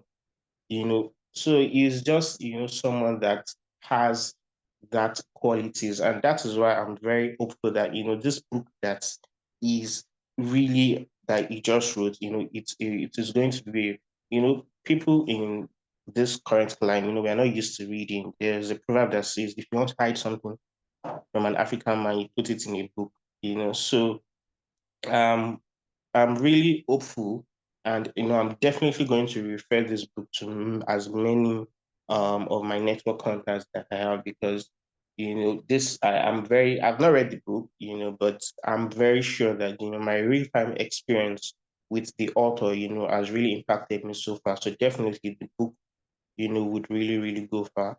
So I would really like to stop here. If I was giving like more than 2 hours, 3 hours, I would really keep talking about Mr. Israel. So I currently don't work with him right now, but then every now and then he checks up on me, what are you doing right now? Where are you, and everything. Despite that, we are not even in the same country right now. He left us in Nigeria and went to Ghana. So I'm hopeful that very soon me and him would meet physically. We've never met physically, for you to see how interesting this whole story is. But I would really like to stop here. Thank you, everyone. Oh, thank you, Abiodun. Thank you, Abiodun. I think Felicia was not able to make it. It's been a great time. And I would actually we'll be rounding this up in another 5 minutes. Thank you for your honest feedbacks, everyone. I appreciate it. Abiodun, Folake, Dami, David, thank you so much. I couldn't bring in a lot of other people. Emmanuel, thank you so much for all this. Now, why I decided to have this section is because I wanted us to have an understanding of what we want to do in the next few months from now, which is the 1 million student campaign. Every one of these persons that have spoken with us were all students except for Emmanuel. Okay, David, I met him when he was a student. Dami, I met him when he was a student. Folake, she was schooling in Lead University in Ibadan. Abiodun was a student, and these guys are doing great stuff now. They are big men and women. Okay, and I feel there's a strong need for us to reach out to more students out there. Look at Abiodun's story. He started working as a social media manager intern, while he was in 200 level, and before he finished his NYS, he had a lot of job opportunities. Now, I can imagine if we were able to duplicate his experience into the lives of another 100, 1,000 number of students. We can't tell what the result will be. So my point is, this campaign is going to help us empower more students out there, give them an opportunity, and link them to mentors. So the book basically is to expose them to the information they need to learn. So starting from October 13th, we're going to be doing a 2 weeks employability mentorship program.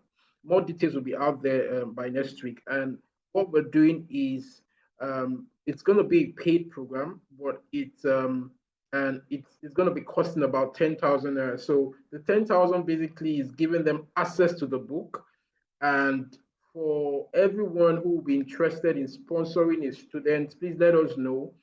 The students will get full scholarship when you pay 10,000 naira for them. So we want to reach out to more of Emmanuel's, more of David's, more of Damilola, more of Abiodu, and Fulakemi, a lot of other students out there who need this opportunity so that when they also graduate, they would not be unemployed. All these persons I've mentioned, they have spoken, they are not unemployed. I'm sure they might even be making more money than me. So my point is, the best way to fix these unemployment issues is to reach out to the students while they are still in school, get their mindset changed, do a lot of engineering about how they think and how they should live their life after campus, such that at the end of the day, they'll get something doing with their time. And that's why we're going to be starting this program October 13th. And it's going to be a 2 weeks program, and we'll continue because it's a 2 weeks cohort program. So it's going to be cohort by cohort. The first cohort will only be able to enroll 100 students because there's a lot of practical sections throughout the program. There's going to be a workbook. So when they pay the 10,000, they're not just getting a copy of the book, but they're also going to be getting a workbook. And it's a lot of practical section just to ensure that the student get what he or she needs to get and position himself for a beautiful career choice. Beautiful stories here, and we want to multiply this impact across different states, across different countries in Africa. And this is why we have put this conference together. This conference is hosted by Nick Hope Capacity Development Center, and my co-founders are here.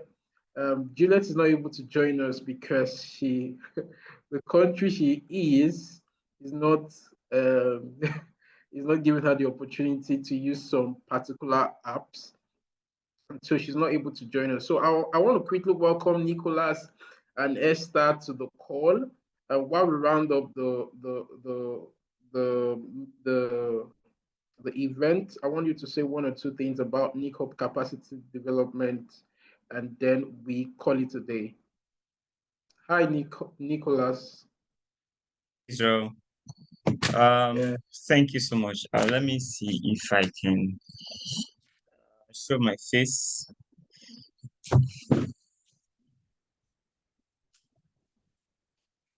Okay.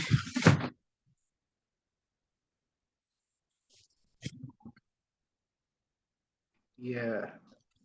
Okay, thank you. So thank you.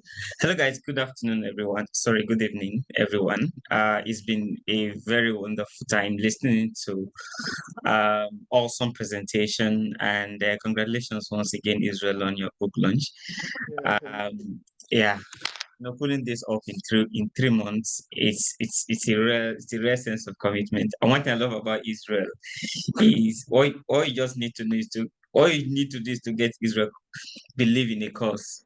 He'll go to any length, tear down whatever needs to be teared down to get this done. I was actually skeptical at the beginning when he mentioned this, but he managed to pull this together and pull this off, and it's actually been very incredible today. And I want to bet you guys that if you get a copy for yourself, we talk about investing in ourselves, talk about personal investment in capacity building, and this is one of them. So you should learn how to buy books for yourself, right?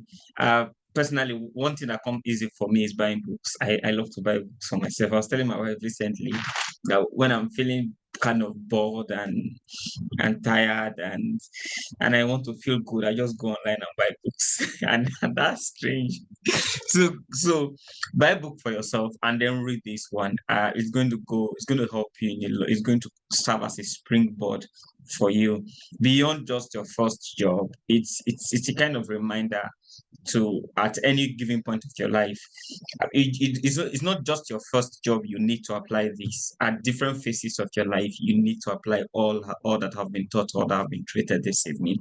So let me not regurgitate what everyone has said. I know you have had a lot. So I just want to talk about the NICOP Capacity Development Center. It's just as the name implies, it's a capacity development center where our goal is to help young people learn how to build capacity. So we don't build capacity for young people. That's one thing I keep on emphasizing. At NICOP, we don't build your capacity. Nobody has the ability to build your capacity, but we show you the ropes on how you can build your capacity. And to be sincere, people that have passed through that have passed through any of our program, be it growth mentorship program, employability bootcamp, our fireside chats, for the past 5 to 6 years. I think we have a personal development summit PDS around 2-3 years ago, and I've been keeping tab of some people that have passed through these programs, and we've seen how their life have changed, how they have taken their destinies into their own hands and begin to pave way for themselves. So that's what we do at NICOP Capacity Development Center. We believe that everybody's dream is valid and everybody is free to dream as big as they want to dream. But the problem is that you cannot dream higher than what you know. Your own limitation is your knowledge, is your awareness. So we create avenue where you can understand those awareness, where you can break the limit of where you grew up, or where you can think outside the scope of your immediate environment, so that you stretch yourself to become a better person. So that's what we do at NICO. So we have various programs. We have our flagship program is called the Growth Mentorship Program. It's a 90 days program that will run every year. And of course, I don't want to go deep into it. You need to learn more about it. Then we also have a project we're currently driving known as Career. So it's like an arm that is helped doing something similar. It's kind of included in their employability, and the career is help beyond just building capacity, because in NICO we believe in 3 things. First, we believe that growth starts from the mindset. Secondly, we believe that you need a good philosophy to be able to become what you want to be. And third, you need to have a good character. So we focus on building a strong philosophy, developing a positive or a a positive mindset, and then or growth mindset, and finally building a strong character. So beyond that, we also have career that helps you to grow your career exponentially. So we provide access to opportunities and other services that are going to be rolled out later. So I don't want to take much of your time because we've been here for a long time. So that's, if you want to know more, you can reach out to any of us. You can reach out to me, reach out to Mildred, reach out to Dami, reach out to even Israel to learn to know more about what we do at NICOP. Thank you so much, and thank you for staying. Thank you, guys. Thank you, Nicholas. Okay, so we're going to be calling it a day. I would like to invite Dr. Oluwakemi. I don't know if you wouldn't mind, one of our board of directors, to just close this meeting for us by praying for us. Thank you so much for staying to the end, Ma. All right, good afternoon, everyone. And I'll say congratulations to you, Mr. Israel, for the successful launch of your book. And to everyone who's been part of the meeting, either giving or receiving. For those who will be receiving from the knowledge that has been shared, even I just listening in, there's a lot of takeaways from everybody's experiences. And like some said, if we had this knowledge in our palms as we were leaving the universities, our journeys may have been shortened. And so we don't, I just want to advise that you don't take what has been said and shared here for granted. And I want to thank Israel for looking out for this generation, this cohort of people who will be entering into the workforce or are considering joining the workforce, for looking out for them. Thank you for taking that route, and everybody who has been a partaker of this, and to the NIC Hub for the good work they are doing in that space. I also want to thank them for answering to a major problem that we have, not just in this nation, but globally. All right, so I have one mission, which is to pray. And Father, we want to thank you for how you have been our help. We do not take what has happened this evening for granted. We thank you because we proposed in our hearts, but you are the one who caused our plans, oh God, to be successful. Thank you, Lord everlasting Father, for the book that has been written to answer a need, oh God.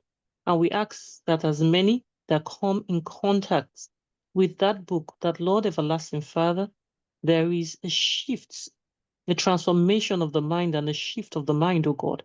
And there's light on their paths, even concerning their careers and concerning their employments and whether they be employee or employers, oh Lord. Father, we thank you because this resource is a blessing to many in the name of Jesus.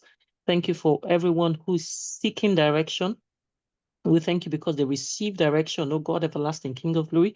We thank you because the words that have been spoken today, Lord everlasting Father, in the hearts of those who are thirsty, they be like refreshing water. In the hearts of those who are hungry, they be meat, oh God. They meet everyone at their point of need in the name of Jesus. And the resources, oh God, everlasting King of glory, that has gone even into the book production, even into this planning of this meeting and the planned university outreach. Father, Lord, you are the provider. You give a vision and you make the provision available. We ask that every resource needed, man or material, oh God, everlasting King of glory, that you make available to them in the mighty name of Jesus. Thank you, Lord, everlasting King of glory, because this is the beginning of greater things concerning Israel, greater things concerning Nicob, greater things concerning everyone who has partaking of today, O Lord, in the mighty name of Jesus. Thank you, Lord, everlasting King of glory. We give you praise. You continue to direct their paths, continue to strengthen their arm for good, O God, and prosper them in all their ways. We give you praise for answered prayers, for in Jesus' name we have prayed. Amen. Amen. Mr. Israel, you're muted. Thank you so much. Thanks, Nick. Wherever you are, if you can on your video, please, let's on our videos. Let's take a snapshot. Although we have few left, but we can still take a snapshot. if you can just on your video for a while. So I'm going to make this a grid so that everybody can see. If you can on your video allow participants. So let's go on view. Okay, I think I'll make it a grid gallery. Yes. Thank you so much. I'll just take a screenshot. And we call it a day. It's been a great time. I really appreciate the fact that we're still here. I manage a particular hotel, and even today we're having an event. So it's been an awesome day for me. And thank you so much. Yes, I've gotten a nice shot. Thank you so much. God bless you. The books are already in Lagos and Abuja as we speak. And by tomorrow, the book would be in Ghana. So I'm going to be reaching out to my CP later and other Rotary. And Doreen, thank you so much. You get the copies of the books that you have made commitment for. Thank you. Thank you so much. God bless you and have a lovely evening. Bye. Yeah, bye.